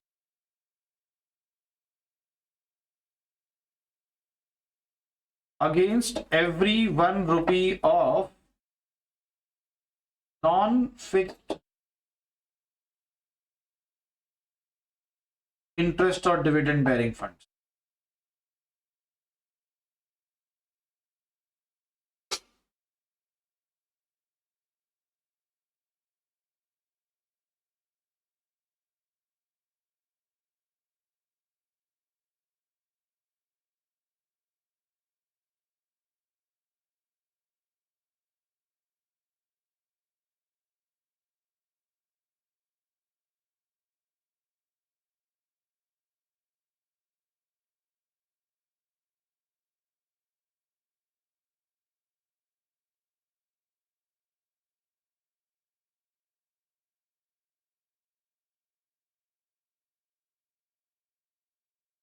फॉर्मूला बोलो कितना है, क्या होगा? Fixed interest dividend bearing funds में क्या क्या आता है ये बोलो। फिक्स्ड इंटरेस्ट डिविडेंड डिबेंचर होता है ना उसमें यार, borrowed fund plus preferential capital भी उसी में आता है, डिवाइड बाय नॉन फिक्स्ड में क्या है, इक्विटी शेयर फंड।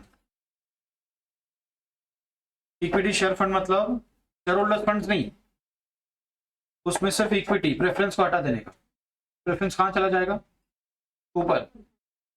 तो दूसरा ऐसा ही बोल सकते हो इसको, it is borrowed fund plus preference share capital divide by share holders funds minus preference share capital.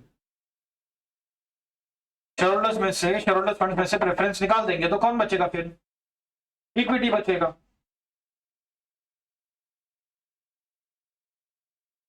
अगर किसी कंपनी में प्रेफरेंस शेयर कैपिटल ना हो तो ऑब्वियसली नहीं करेंगे, तो फिर कैपिटल गियरिंग और डेट इक्विटी रेशियो दोनों सेम हो जाएंगे।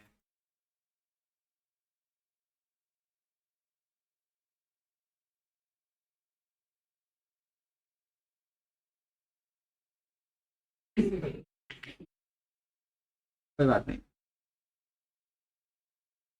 तो होता है ऐसे, तुम कुछ भी बोलो।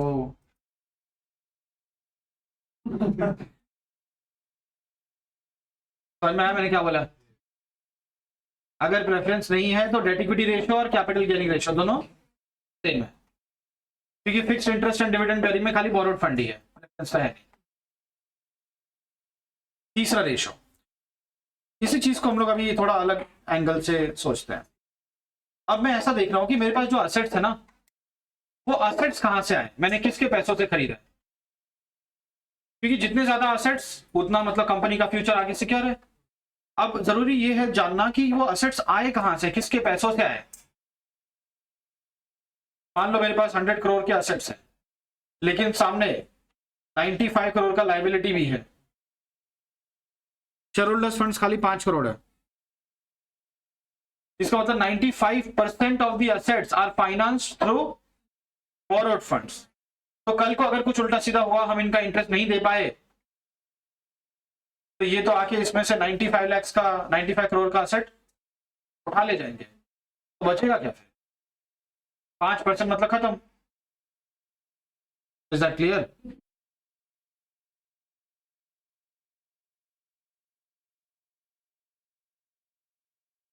तो फिर हम किससे किसको कंपेयर करने वाले हैं?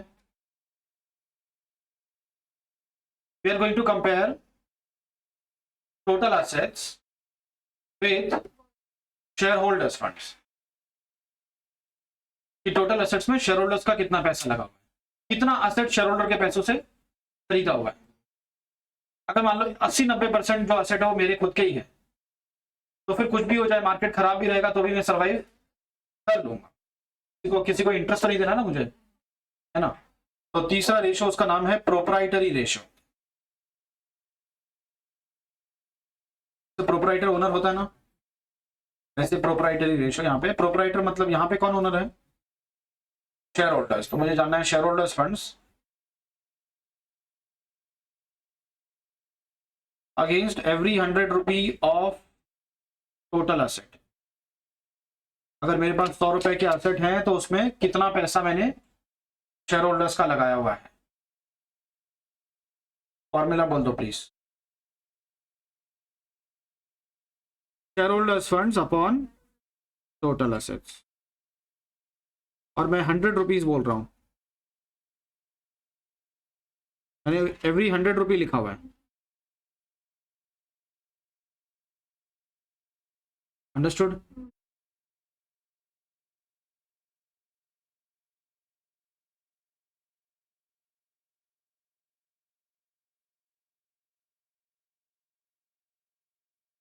ये 3 ही रेशियोज हैं यहाँ पे जिन पे क्वेश्चन बनेंगे। बाकी इसके अलावा कोई और रेशियो अगर उन्होंने पूछा तो लोग आपको फॉर्मूला ही बता देंगे। समझा आपको? जैसे लिखा है debt to total asset ratio, तो debt upon total asset. Understood?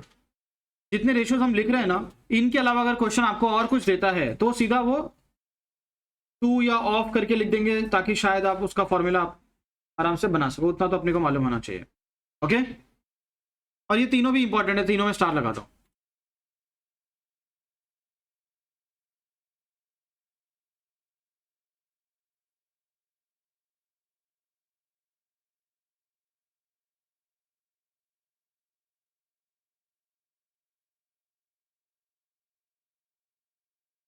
दो रेशियोज हो गए ना अपने, दो मतलब दो टाइप के रेशियोज हो गए, long term solvency, short term liquidity, है ना। तो सुनो अभी जरा, पहले बात करते हैं हम लोग शॉर्ट टर्म लिक्विडिटी की। थोड़ा याद करने की कोशिश करो, इसमें कितने रेशियोज लिखा है मैंने? 5 लिखा है ना। हाँ, उसमें से इंपॉर्टेंट 2 ही थे तो अपने को, करंट रेशियो और क्विक रेशियो। दोनों जगह पे मुझे क्या जानना है कि 1 रुपए की करंट लायबिलिटी के पीछे कितने रुपए का करंट एसेट है या फिर कितने रुपए का क्विक एसेट है। और एक और रेशियो था जहां पे मैं देख रहा था कितने रुपए का कैश है ना। तो फॉर्मूला क्या बनाया हमने?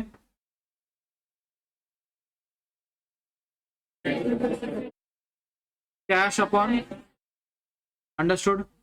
फॉर्मूला याद करना इजी है, हो जाएगा ना याद। हाँ, रट्टाबाजी करोगे तो लास्ट डे तक याद ही करते रहोगे। देखा ना, लोग एग्जाम हॉल में जाते जाते फॉर्मूला देखते रहते हैं। वो किसको जरूरत पड़ती है? रट्टाबाजी वालों को। एग्जाम में फॉर्मूला ही याद नहीं आ रहा है, होता है ऐसा कभी? क्यों? कि तुमको फॉर्मूला मालूम ही नहीं है क्या होता है, वो है क्या। तुम फुल रट्टाबाजी करके गए हो, और रट्टाबाजी करके जाओगे और जहां थोड़ा सा नर्वस हुए, कुछ कहीं फंस गए, फिर क्या होगा मालूम है? पूरे ब्लैंक हो जाओगे, आंखों के सामने ऐसा अंधेरा छा जाएगा।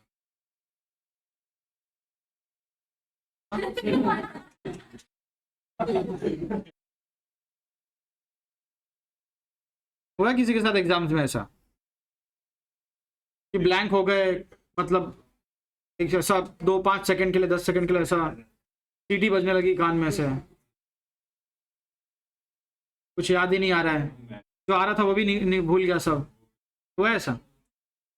बहुत फ्रीक्वेंटली होता रहता है। तो जब कॉलेज में हो रहा है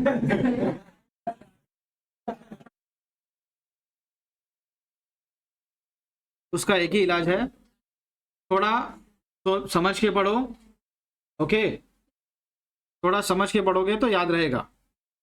ब्लाइंड रट्टाबाजी करोगे तो ब्लाइंड ही हो जाओगे फिर एग्जाम में। तो ये याद करना इजी था काफी। फिर हमने देखा long term solvency. Long term solvency में अपने को क्या जानना है, कंपनी लॉन्ग टर्म में सर्वाइव करेगी या नहीं करेगी। तो पहला रेशियो देखा हमने, डेट इक्विटी रेशियो। क्या फॉर्मूला था? Debt upon equity. डेट मतलब बोरोड फंड, इक्विटी मतलब सरप्लस। फिर हमने देखा कैपिटल गियरिंग रेशियो, गियर वाले फंड्स और बिना गियर वाले फंड, ऐसे याद रखो। गियर वाले फंड्स और गियर मतलब जहां फिक्स इंटरेस्ट या डिविडेंड देना है, वो कौन है? लेकिन है कौन वो? Forward fund and preference share capital. और बिना गियर वाला फंड कौन सा है? इक्विटी है, वो स्लो एंड स्टडी वाला सीन है। ओके, और प्रोप्राइटरी रेशो मतलब पैसा कहां से लाए हो शेयर खरीदने के लिए, है ना। तो अपने को तो शेयर होल्डर से, सॉरी, असेट खरीदने के लिए, राइट। तो हमको ये जानना है कि अगर मेरे पास 100 रुपए का असेट है तो उसमें कितना पैसा, फॉर्मूला इज, और इसमें आप चाहो तो इंटू 100 भी कर सकते हो, बराबर। इजी है याद करना, याद हो जाना चाहिए, ऐसे लॉजिकली करोगे तो याद हो जाना चाहिए। थर्ड कैटेगरी पे चलते हैं। थर्ड कौन सा? Turnover ratios. टर्नओवर मतलब हम यही देख रहे हैं कि हम लोग अपने रिसोर्सेस का बेस्ट पॉसिबल यूज कर रहे हैं या नहीं कर रहे हैं, बाकी लोग कैसे काम कर रहे हो और आप कैसे कर रहे हो। प्रॉफिट कब कमाओगे? जब आप अपनी डे टू डे एक्टिविटीज, रोज का काम सही तरीके से करोगे तो ही साल के एंड में प्रॉफिट होगा, राइट? हाँ, तो profitability depends on turnover. Day to day business activity सही रहेगी तो आपका प्रॉफिट भी आएगा।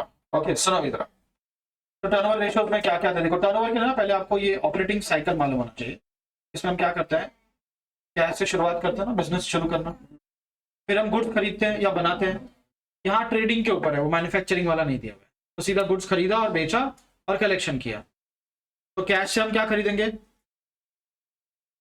स्टॉक खरीदेंगे, स्टॉक को हम लोग बेच देंगे तो किस में कन्वर्ट हो जाएगा, और फिर डेटर से हम लोग कलेक्शन कर लेंगे।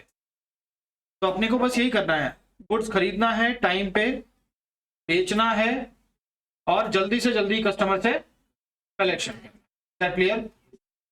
तो आपका पहला काम है गुड्स खरीद के फटाफट बेचो, बेचने के बाद फटाफट कलेक्शन करो, और तीसरा जहां से गुड्स खरीदा है उसको टाइम पे पेमेंट करो, क्योंकि जब आप पुराना पेमेंट करोगे तो वो आपको जाके नया गुड्स देगा, तो आपका नया साइकिल शुरू होगा। बराबर? तो इसमें 3 रेशियोज हैं। पहला है stock turnover ratio, stock turnover ratio. अब स्टॉक टर्नओवर मतलब क्या होता है, सिंपली सुनो। देखो हर किसी के पास ना बिजनेस करने के लिए लिमिटेड पैसे होते हैं, है ना? अब किसी ने मान लो अपने दुकान में 10 लाख का सामान रखा हुआ है, 10 लाख का सामान क्यों रखा है, ज्यादा क्यों नहीं रखा है? उतना ही फंड्स होगा उसके पास, इसलिए उतना ही रखा है। Is that clear? बाकी काम भी तो और है ना, खाली स्टॉक खरीदना एक काम थोड़ी है, मुझे वर्कर्स को पगार भी देनी है, रेंट भी भरना है, दुनिया भर के और काम भी तो है। तो हर काम के लिए बजट होता है। अब मान लो मैं गुड्स खाली 10 लाख रुपए का ही सामान खरीद के दुकान में रख सकता हूँ। Is that clear? अब मान लो इस कंपनी ने पूरे साल में 120 लाख का गुड्स बेचा है,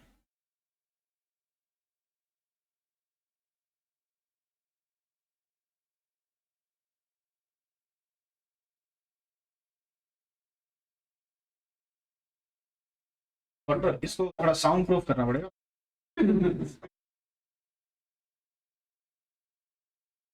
साउंड प्रूफ होता है ना, कहाँ होता है? कभी बिल्ली रोती है,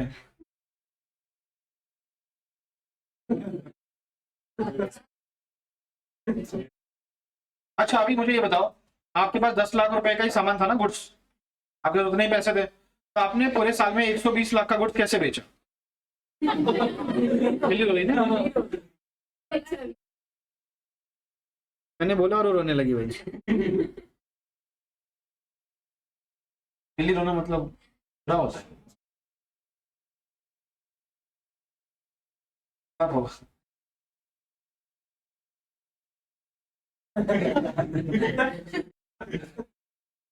कोई नहीं यार, बिल्ली को रोने भी नहीं देते यार। बिल्ली रोएगी उसमें तुम्हारा बुरा हो रहा है। बिल्ली कहीं रास्ते में जा भी नहीं सकती भाई, बिल्ली कहीं से जाए उसमें ही प्रॉब्लम है लोगों को। बिल्ली ने रास्ता काट दिया, बिल्ली सुनते इंसान है। मतलब बहुत लोग को मैंने देखा है, स्कूटी से जा रहे हैं, बिल्ली ने रास्ता काट दिया, रुक जाएंगे, जब घुमा के दूसरा रास्ता लेंगे लेफ्ट से। क्या बात करेंगे, अभी भी है। अरे अभी बोलने का ऐसा है, तो भी करेगा, रास्ता काट देगा। उसका कोई कोड नहीं है क्या, ऐसा क्या है? अरे कोई नहीं है, मैं फंसा हुआ उधर।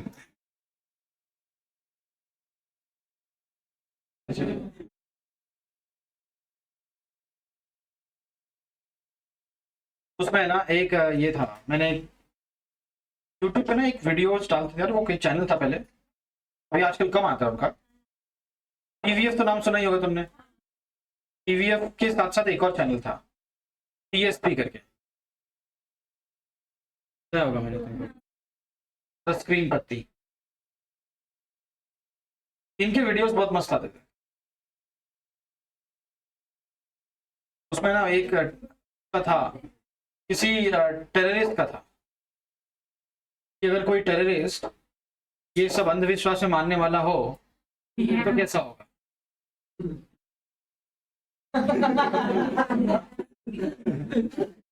और एक आलसी आलसी टेररिस्ट वाला भी एक था। उसमें कैसा ना मालूम है, अभी उसको बॉम्ब फोड़ने जाना होता है, 11 बजे का टाइम होता है, और मालूम है वो लोग जिनका जो मेन होते हैं, लश्कर वश्कर क्या नाम है उनके, वो लोग पहले ही अपना ट्वीट कर देते हैं, भाई हमने कर दिया धमाका, होने वाला है कुछ। तो अपने आदमी को भेजा था कि भाई 11 बजे धमाका कर देना, और वो जा रहा था, रास्ते में बिल्ली ने काट दिया रास्ता। वो वेट कर रहा होता है, उधर से कॉल आ रहा है कि अभी क्या करो।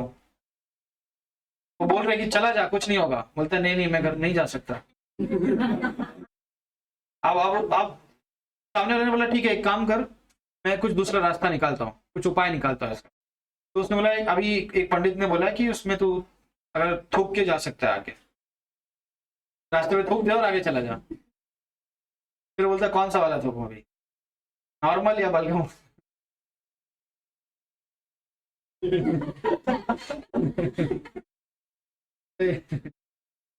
तो भाई फिर एक डॉक्टर का सीन रहता है उसमें। डॉक्टर मतलब ऑपरेशन करके आया, ऑपरेशन करने जा रहा था, घर वाले पूछते डॉक्टर साहब बच तो जाएगी ना, ऐसा ऐसा। बोलता है हाँ हाँ हम पूरी कोशिश कर रहे हैं। तब तक किसी ने छींक दिया। डॉक्टर बोलता है आप कुछ नहीं हो सकता, आप नहीं पॉसिबल नहीं है। अब मैं ऑपरेशन करने नहीं जाऊंगा। तो अगर ऐसा बताया उसमें कि अगर लोग अंधविश्वासी होते, ये लोग टेररिस्ट डॉक्टर, तो कैसा होता? क्या छींक दिया मतलब आप को नहीं यार, बिल्ली काट दी रास्ता। तो उसमें भी फिर एक और टेररिस्ट वाला था, वो इतना आलसी था, उसको बोला था 11 बजे बॉम्ब ब्लास्ट करना है, वो सो के उठ रहा है 10 बजे तक। फिर बाद में नहाया धोया, फिर बोलता है उधर से कॉल आ रहा है कि भाई 11 बजने वाला है, कहाँ है तू? बोलता है अभी पिज्जा ऑर्डर किया है, आ रहा है बस, आके निकल। फिर सामने से 4 गाली आई उसको कि जा पहले ब्लास्ट कर गया फिर पिज्जा खाना। एक आलसी वाला भी था, और एक सबसे बेस्ट था उसमें द ऑनेस्ट फ्यूनरल करके, तुमको किधर मिले तो देखने का ये। हाँ ये तो भाई एकदम एंटीक है, मतलब मस्त है, एक नंबर है। हाँ दादी वाला ही, किसने बनाई है चाय।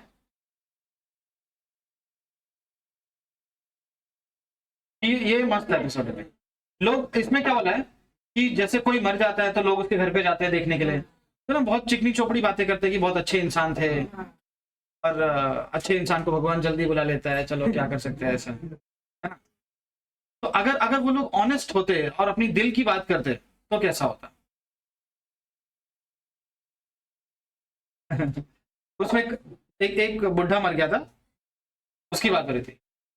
तो उसमें काम वाली से पूछा कि तुम भी बोलो कुछ।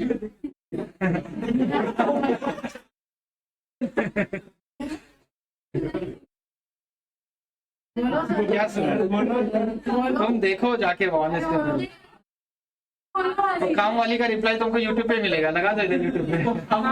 रुको एक सेकंड लगाता हूँ, मैं लगाता हूँ। एक सेकंड, इसको कट कर देना दोस्त।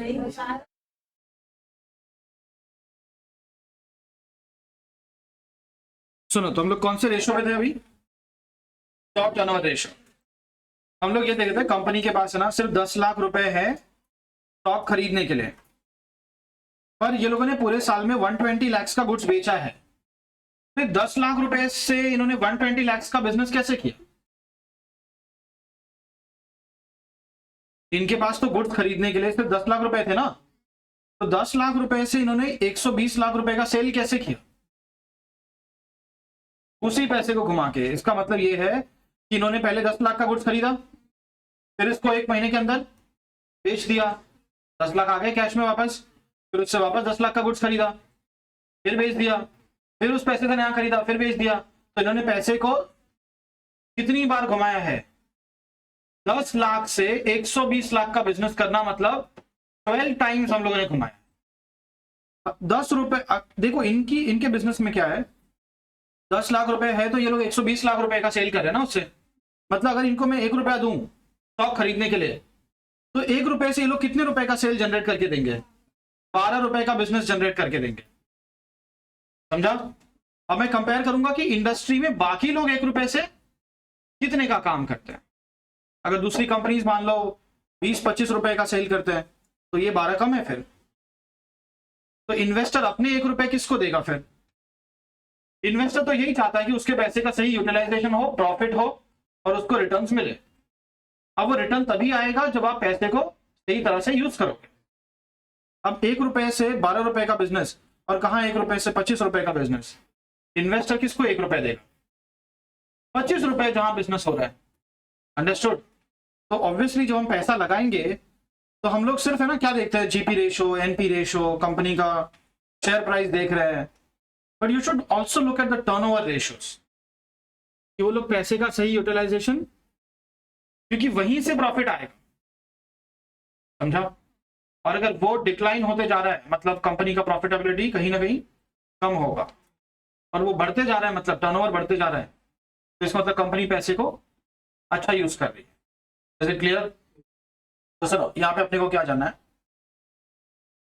COGS against every 1 rupee of average stock.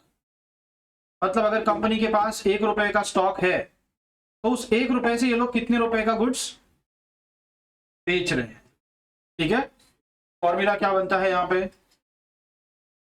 Formula is COGS upon average stock. COGS upon, हाँ वैसे तो टर्नओवर रेशियो जो है ना, हर टर्नओवर रेशियो का मतलब सिंपल इतना सा होता है। यहाँ पे हम लोग जैसे स्टॉक टर्नओवर है तो हमने क्या लिया है, COGS upon average stock, right? तो कोई भी टर्नओवर रेशियो आएगा उसका एक ही मतलब होता है, sales divide by that resource. Sales divide by that, कि वो रिसोर्स को आपने यूज करके कितने रुपए का सेल जनरेट किया। दैट्स इट, यही जानना है आपको। Is it clear? हाँ, हर एक, अब स्टॉक आपके लिए रिसोर्स है, राइट? स्टॉक बेच के आपको पैसा आएगा, स्टॉक बेच के पैसा आएगा, उसी से तो सेल होता है। स्टॉक नहीं होगा तो सेल, तो स्टॉक इज ऑल्सो रिसोर्स। क्या आप उसका सही यूज कर रहे हो, वो जानना है। तो अब मैंने फॉर्मूला में लिखा है सेल्स डिवाइड बाय रिसोर्स, पर मैं यहां पे लिख रहा हूं COGS divide by average stock. Sale क्यों नहीं ले रहा हूं मैं? क्या रीजन हो सकता है उसके पीछे? स्टॉक को आप किस पे वैल्यू करते हो? कॉस्ट पे वैल्यू करते हो, राइट? स्टॉक को किस पे वैल्यू करते हो? इसीलिए ऊपर भी हमने सेल नहीं, सेल का कॉस्ट लिया है, cost of the goods sold. Understood? इसके बाद दूसरा रेशियो है डेटर्स टर्नओवर रेशियो। क्या डेटर्स भी हमारे लिए रिसोर्स है? ऑब्वियसली, उन्हीं को तो हम लोग सेल करते हैं, वो आपके कस्टमर्स हैं, they are resource for you. अब इसका सही यूटिलाइजेशन क्या होगा? क्योंकि आपको मालूम होना चाहिए कि अगर आपको उधारी में सेल करना है तो उसके लिए पहले आपको खुद इन्वेस्टमेंट देखा होगा ना हमने।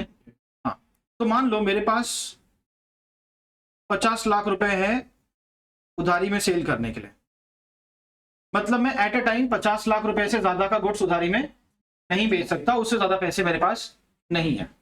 इतना ही इन्वेस्टमेंट मेरे पास है, इतना ही मैं लगा सकता हूं बिजनेस में। अब मान लो साल भर में मैंने 6 करोड़ का सेल किया है। कितने का? 6 करोड़ का। ताकि मैंने पैसे कभी भी किसी को, या ओवरऑल अगर देखा जाए तो 50 लाख से ज्यादा का मैंने उधारी में कभी सेल, तो ये 6 करोड़ का सेल कैसे हो गया साल में? पहले 50 लाख का सेल किया, फिर उनसे 1-2 महीने में कलेक्शन कर लिया, फिर वापस 50 लाख का सेल किया। एक साथ में 6 करोड़ का सेल नहीं कर सकता, उतना पैसा ही नहीं मेरे पास। 50-50 लाख करके मैंने ये 6 करोड़ का सेल किया। समझ में आ रहा है क्या आपको? तो मतलब मैंने इस पैसे को कितनी बार घुमाया है? 12 बार।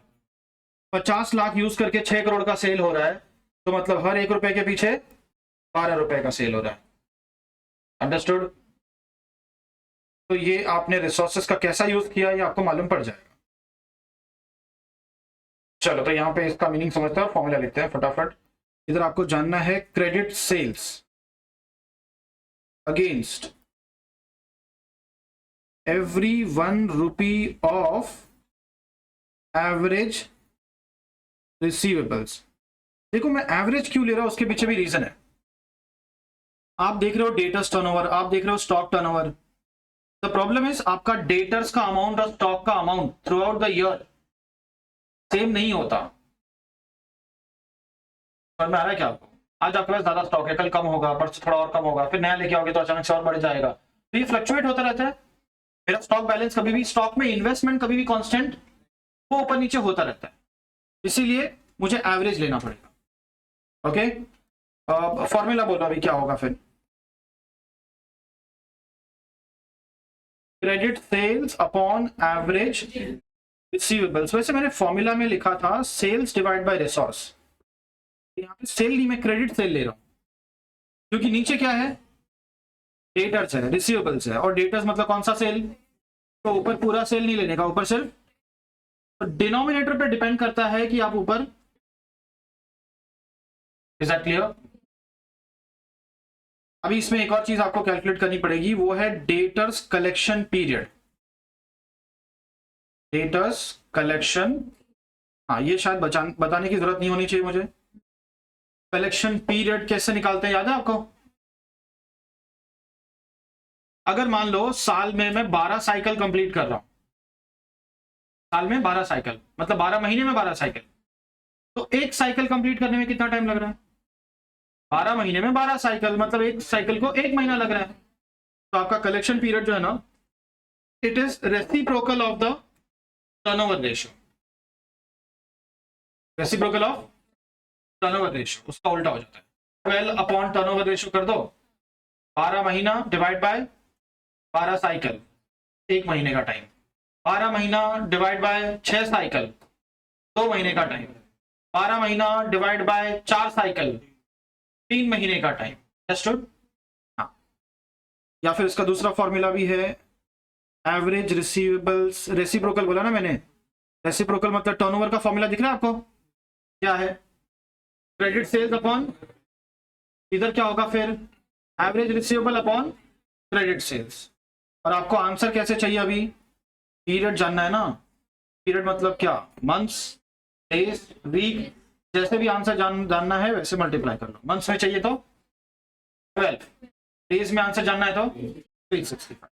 ओके, और तीसरा है यहाँ पे इससे मिलता जुलता, क्रेडिटर्स टर्नओवर रेशियो। क्या क्रेडिटर्स भी हमारे लिए रिसोर्स है? इसलिए क्रेडिटर हमको उधारी में गुड्स दे रहा है, वो भी तो रिसोर्स है हमारे लिए, राइट? तो क्रेडिटर्स का सही यूटिलाइजेशन क्या होगा? टाइम पे पैसे दो। अगर आप क्रेडिटर्स को टाइम पे उनका पैसा वापस करोगे, तो वो लोग आपको फिर नया गुड्स वापस देंगे, उससे आप और सेल कर सकते हो, आपका बिजनेस आप और बढ़ा सकते हो। तो जरूरी है कि आप क्रेडिटर्स को टाइम पे पैसे देते जाओ और उससे नया गुड्स लेते जाओ, ताकि आपका सेल और बढ़े। अगर आप पुराना पैसा वापस नहीं कर पाओगे, तो उसके बाद शक्ल दिखाने जा नहीं पाओगे, तो आपको नया गुड्स मिलेगा नहीं फिर। Is that clear? तो क्रेडिटर अगर आपको उधारी में गुड्स दे रहा है, अगर क्रेडिटर आपको 50 लाख के गुड्स दे रहा है, इसका मतलब कि वो 50 लाख रुपए दे रहा है आपको, रिसोर्स ही दिया ना उसने आपको, तो सही यूटिलाइज करो आप। और क्रेडिटर आपसे क्या एक्सपेक्ट करता है? सही यूटिलाइजेशन वही होगा कि भाई आप उसका पैसा टाइम पे पे करो और नया गुड्स लेके आओ। मान लो मैं मार्केट में परचेस करने जाता हूं, तो कोई मुझे 5 लाख से ज्यादा का गुड्स उधारी में नहीं बेचता, नया हूं ना मैं मार्केट में, लिमिटेशन है मेरे लिए, एक चैलेंज है एक तरह से, ये इट्स अ चैलेंज। ठीक है, भरोसा नहीं है इनको, मैं क्या कर सकता हूं, 5 लाख का परचेस किया ना, फटाफट इनको महीने भर के अंदर 5 लाख वापस कर दूंगा, फिर और 5 लाख के गुड्स खरीदूंगा, वो भी वापस कर दूंगा, और खरीदूंगा, वापस खरीदूंगा। तो साल में कितनी बार कर दूंगा ये? 12 बार। तो 12 महीने में 5-5 लाख करके आपने 60 लाख का गुड्स खरीद लिया। कोई बात नहीं, एक बार में नहीं दे रहा ना वो, तो उसका पैसा वापस करो और फिर से ले लो, उसमें क्या है। और ऐसे में अगर मान लो एक साल में थोड़ा तो भरोसा आया होगा उसको आपके ऊपर, तो शायद अगली बार से वो आपको 10 लाख का भी गुड्स देना शुरू कर दे। पहले थोड़ा ही देगा ना, आपको भरोसा नहीं है, फिर जब भी मालूम पड़ गया कि हाँ ये कस्टमर अच्छा है, तो आपको 5 लाख की जगह 10 लाख के गुड्स देगा, आपका बिजनेस और एक्सपैंड हो सकता है। ये सब कुछ डिपेंड करता है कि आप क्रेडिटर्स को टाइम पे पेमेंट करते हो या नहीं करते। अंडरस्टूड? तो मुझे निकालना है क्रेडिटर्स टर्नओवर रेशियो। अब तुम लोग स्मार्ट हो यार, डेटर्स टर्नओवर रेशियो से इसका भी फॉर्मूला निकाल लोगे, बताओ क्या होगा? क्रेडिट परचेज अपॉन, यस, तो against every 1 rupee of average payables. और पेएबल्स मतलब क्या? Creditors and bills payable. Receivable मतलब क्या?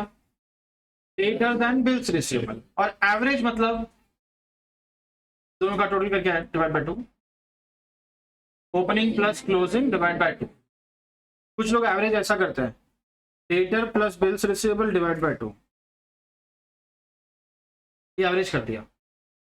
एवरेज ऐसा नहीं होता है, opening debtor and bills receivable plus closing debtor and bills receivable divide by 2, इसको एवरेज बोलते हैं।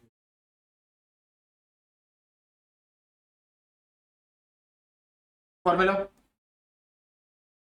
क्रेडिट परचेज अपॉन, लिख दो फटाफट। ओके ठीक है, तो इसका पेमेंट पीरियड का फॉर्मूला बता दो फिर। क्रेडिटर्स पेमेंट पीरियड, इसको क्रेडिटर्स वेलोसिटी भी बोलते हैं, इंटू 12 और 365। समझ में आ गया रेसिप्रोकल करने का? तो creditors payment period is equal to reciprocal of turnover. It is average payables divide by credit purchase, और आपको आंसर जैसे चाहिए वैसा करेगा। अंडरस्टूड? हाँ सुनो, इनमें ध्यान देने का, नीचे क्रेडिटर है तो ऊपर परचेज होगा। क्रेडिटर मतलब पेएबल ना, ऊपर परचेज होगा। नीचे डेटर है तो ऊपर क्रेडिट सेल होगा। नीचे स्टॉक है तो ऊपर सीओजीएस होगा। अंडरस्टूड?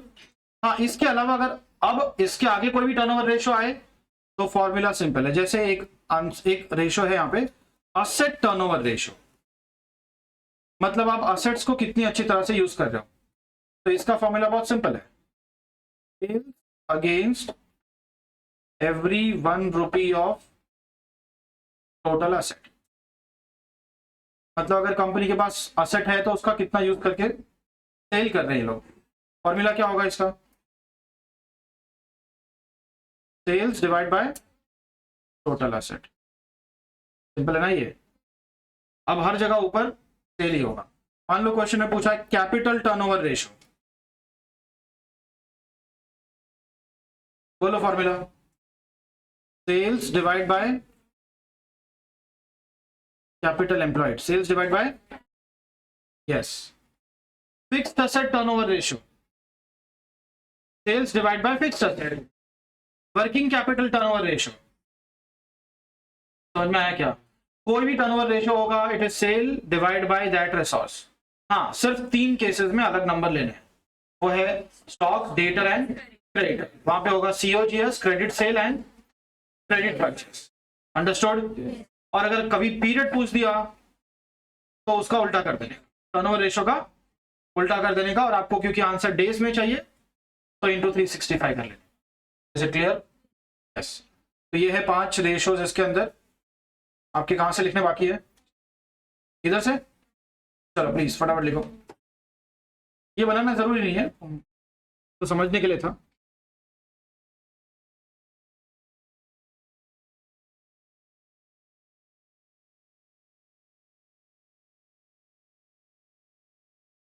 प्रॉफिटेबिलिटी रेशियोज में ना पहले हम लोग कंपेयर करेंगे प्रॉफिट को किसके साथ? सेल्स के साथ। दो रेशियोज निकालने अपने को। Profitability ratios with respect to sales. पहला रेशियो आएगा आपका gross profit ratio.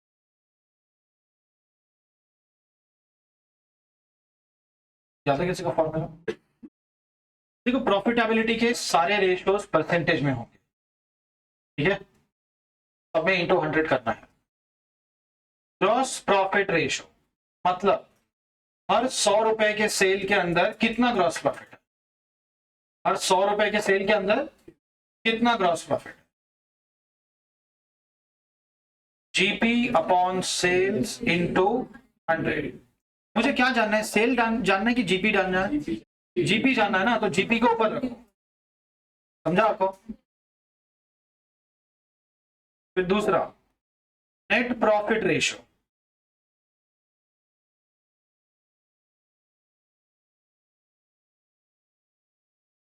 Net profit ratio is equal to NPAT upon sales into 100। कितना इजी है यार, नीचे सेल्स और ऊपर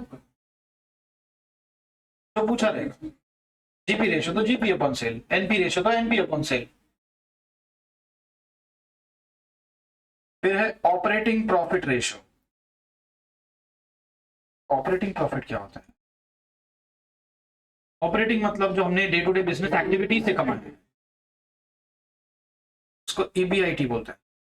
operating profit is EBIT upon sales.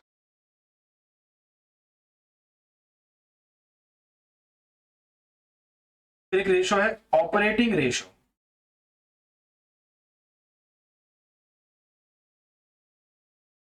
ये क्या हो सकता है? ऊपर तो ऑपरेटिंग प्रॉफिट रेशियो था, ये ऑपरेटिंग रेशियो है।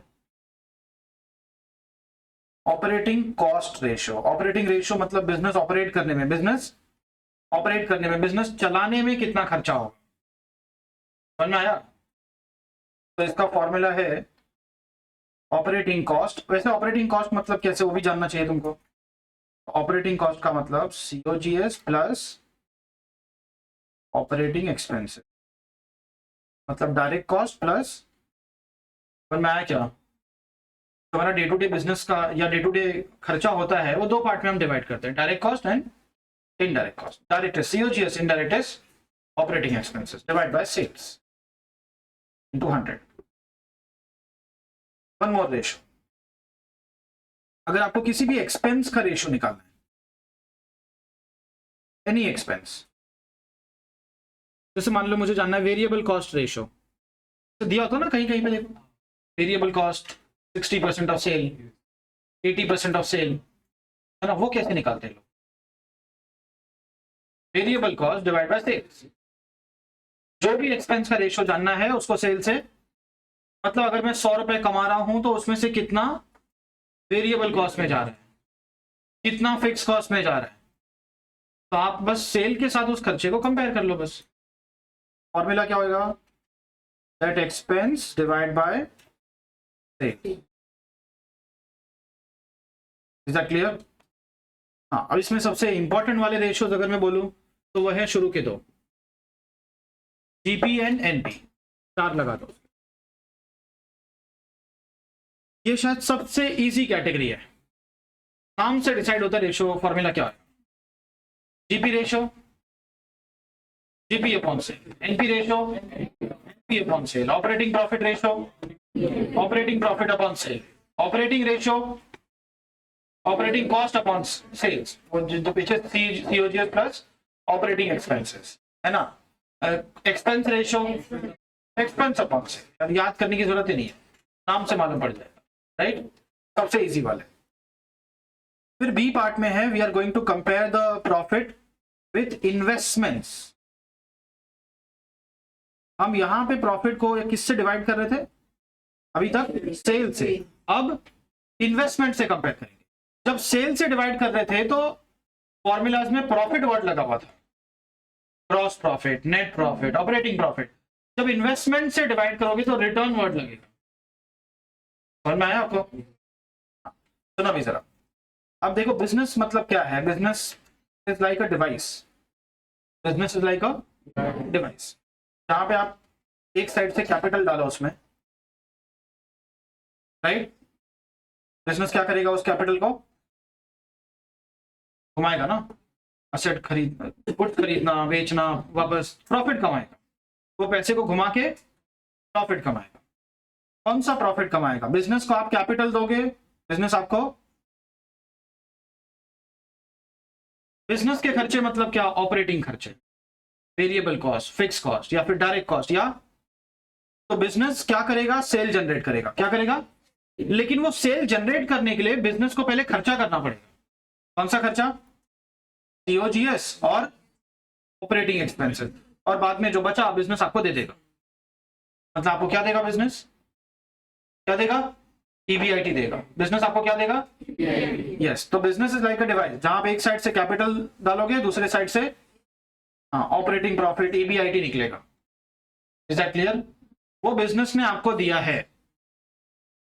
अंडरस्टूड? अब ये बताओ कि ये कैपिटल आप कहां से लाए थे बिजनेस करने के लिए? घर से लाए थे? शेयर होल्डर्स फंड्स प्लस, मतलब ये EBIT पे अधिकार किसका है? शेयर होल्डर्स फंड्स और बोरोड फंड का। समझा आपको?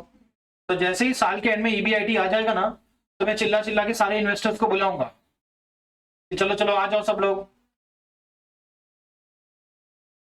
मिड डे मील का टाइम कैसे होता है? लंच। हाँ वैसा सब लोग आएंगे, समझा? सबको लाइन में खड़ा कराऊंगा, EBIT सामने, बाकी लोग लाइन में। लाइन में पहले कौन खड़ा होगा? Debenture holders, debt holders, right? उनका नंबर। EBIT पे पहला अधिकार किसका है? अगर उनको देते देते पूरा EBIT खत्म हो गया तो कोई कुछ नहीं बोल सकता। जब तक उनको अपना हिस्सा नहीं मिलेगा तब तक वो लोग लाइन से हटेंगे नहीं। समझ में आया क्या? फिर वो लोग इसमें से अपना हिस्सा लेके निकल जाएंगे। क्या बचेगा फिर? क्या लिया उन लोगों ने इसमें से? क्या लिया इसमें से? इंटरेस्ट। क्या बचा? EBT। अब डिबेंचर होल्डर हट गए, बचे कौन? Share holders. शेयर होल्डर्स में कौन? Preference on capital. समझा आपको? तो अब मैं इसमें से पहले किसको पैसा दूंगा? Preference share holders. लेकिन मैं जैसे ही प्रेफरेंस शेयर होल्डर्स को पैसा बांटने जाऊंगा, ऐसे हाथ बढ़ाऊंगा आगे, बीच में कौन आएगा? निर्मला ताई, है ना? बीच में निर्मला ताई आके मेरे हाथ पकड़ लेंगी।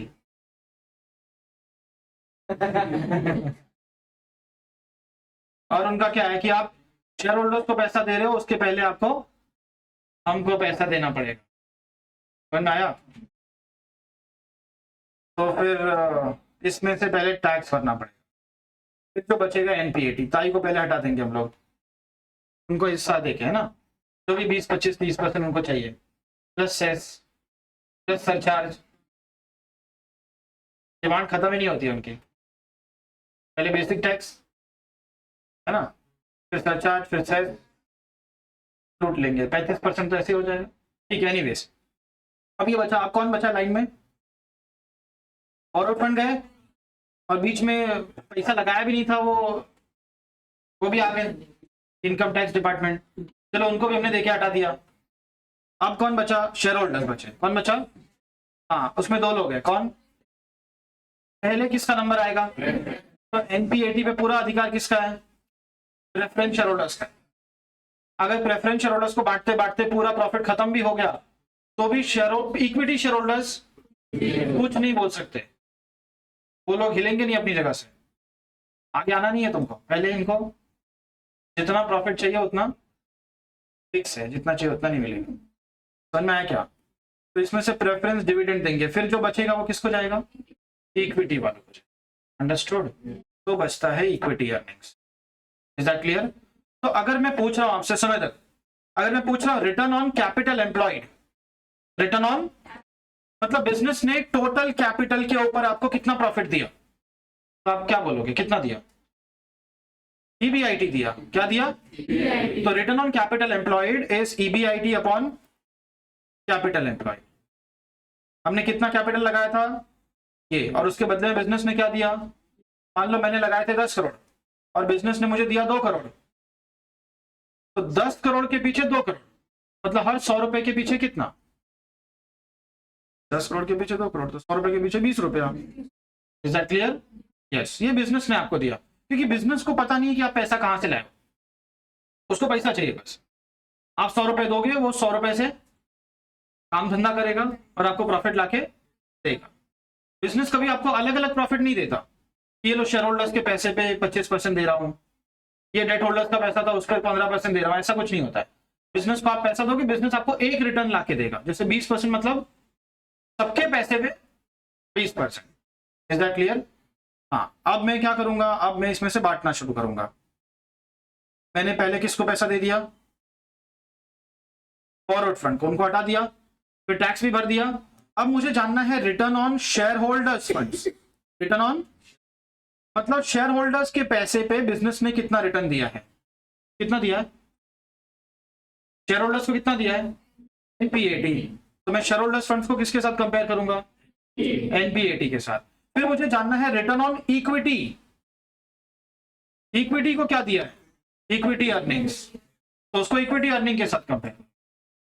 ये 3 रेशोज आते हैं इसमें, return on capital employed, return on share holders funds and return on equity.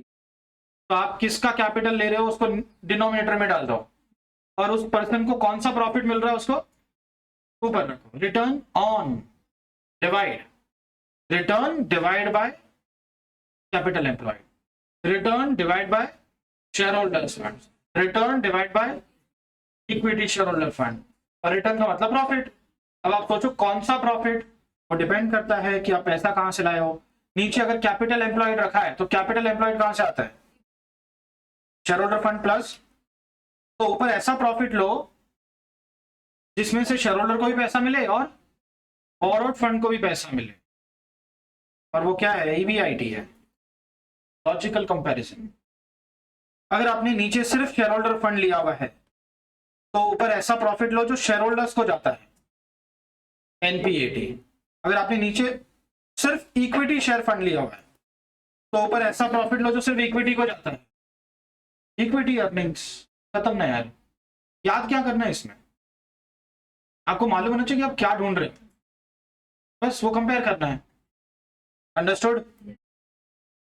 चलो फिर जरा फटाफट इसका हम लोग फॉर्मूला बनाते हैं। ऊपर वाले लिख लियो ना तुमने, सेल वाले।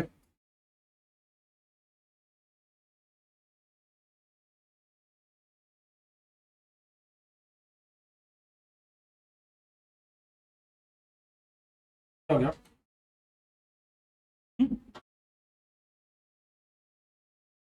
लिखो लिखो। पहला रिटर्न ऑन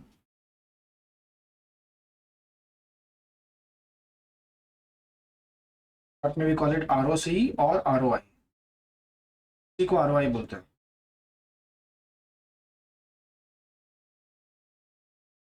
तो क्या जानना है, मुझे जानना है ईबीआईटी। मुझे जानना है कि बिजनेस ने मुझे कितना ईबीआईटी दिया, मैंने बिजनेस को कितने पैसे दिए थे और बिजनेस ने मुझे कितना ईबीआईटी दिया। तो EBIT against every 100 rupee of what, capital employed. Formula बोलो, ईबीआईटी अपॉन, यस मैंने क्या बोला था, प्रॉफिटेबिलिटी वाले सारे रेशियोज परसेंटेज में रहेंगे, तो इंटू 100।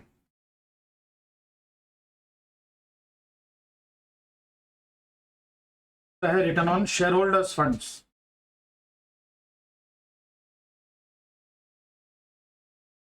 शेयर होल्डर्स को क्या मिलता है, NPAT, NPAT against every 100 rupee of share holders funds.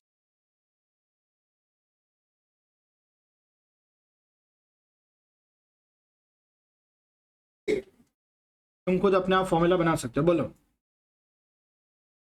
NPAT upon 200।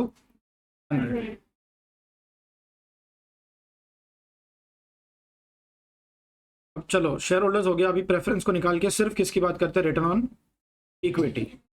इसको रिटर्न ऑन नेटवर्थ भी बोलते हैं, this is also called as return on net worth. Net worth word सुना रहेगा ना तुमने, asset minus liability. Liability also includes preferential capital. It is also liability because it is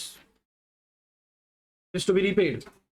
और जो रीपे करना है वो हमारा पैसा हो ही नहीं सकता, राइट। जो रीपे नहीं करना है वही आपका नेटवर्थ है।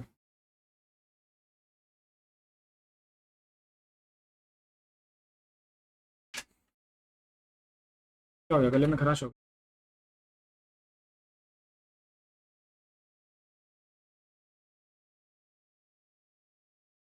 बोलो फॉर्मूला बोलो इसका, इनको क्या मिलेगा, इक्विटी वालों को क्या मिलेगा, इक्विटी अर्निंग्स मिलेगा। तो देखो हमने इक्विटी शेयर होल्डर से कितना पैसा लिया है और हम उनको साल भर में कितना रिटर्न कमा के दे रहे हैं, सिंपल सी बात है। अब आप इक्विटी को क्या दे रहे हो वो ऊपर रख दो, understood. Equity earnings against every 100 rupees of what, equity fund, of equity fund. और थोड़ा सा अलर्ट रहना, डेट इक्विटी में इक्विटी का मतलब शेयर होल्डर्स फंड्स था, डेट इक्विटी में इक्विटी मेंट शेयर होल्डर्स फंड्स, इधर इक्विटी मतलब सिर्फ इक्विटी शेयर फंड। समटाइम्स वो नाम कंफ्यूजिंग हो सकता है। फॉर्मूला बोलता हूँ, इक्विटी अर्निंग्स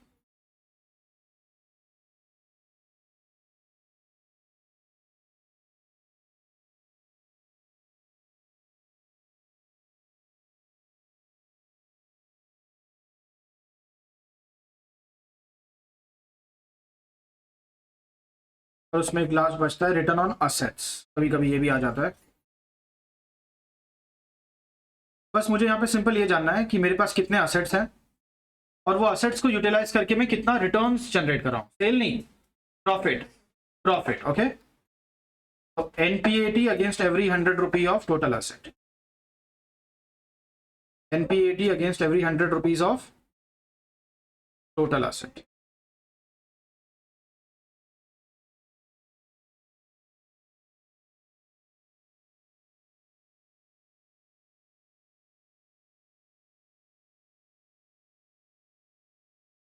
फॉर्मूला लिख दो आप, एनपीएटी अपॉन टोटल असेट। समझ में आया क्या? इसमें वो एंगल नहीं लगाना है कि हम पैसा कहां से लाएं, सिंपल सोचना है मेरे पास कितना असेट है और मैं कितना कमा रहा हूं। बट फिर भी कुछ लोग बोलते हैं कि जो असेट्स है वो तो आप दोनों के पैसे से लाए रहोगे, total asset is equal to total liability होता है। असेट आता ही कहां से, लाइबिलिटीज और इक्विटी से आता है। तो असेट में शेयर होल्डर्स का भी पैसा लगा होगा और फॉरवर्ड फंड का भी पैसा लगा होगा यार। तो फिर इसका दूसरा फॉर्मूला भी बना दिया लोगों ने, दोनों का पैसा लगा है मतलब ऊपर ऐसा रिटर्न लो जो दोनों को बिलोंग करता हो, दैट इज व्हाट। ईबीआईटी में से इंटरेस्ट भी पे होता है और उसी में से बाद में डिविडेंड भी जाता है, तो it belongs to both. So it is EBIT upon total asset। But इसमें फिर एक प्रॉब्लम हो गई है, EBIT बिफोर टैक्स होता है, तो ये जो रेशियो आया ये बिफोर टैक्स है, तो आफ्टर टैक्स ये तो क्या करें फिर।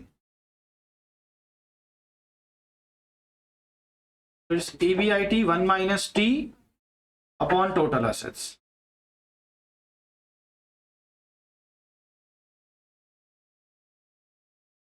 कोई भी प्री टैक्स नंबर को अगर पोस्ट टैक्स में कन्वर्ट करना होता है तो हम क्या करते हैं, इंटू 1 माइनस टी कर देते हैं।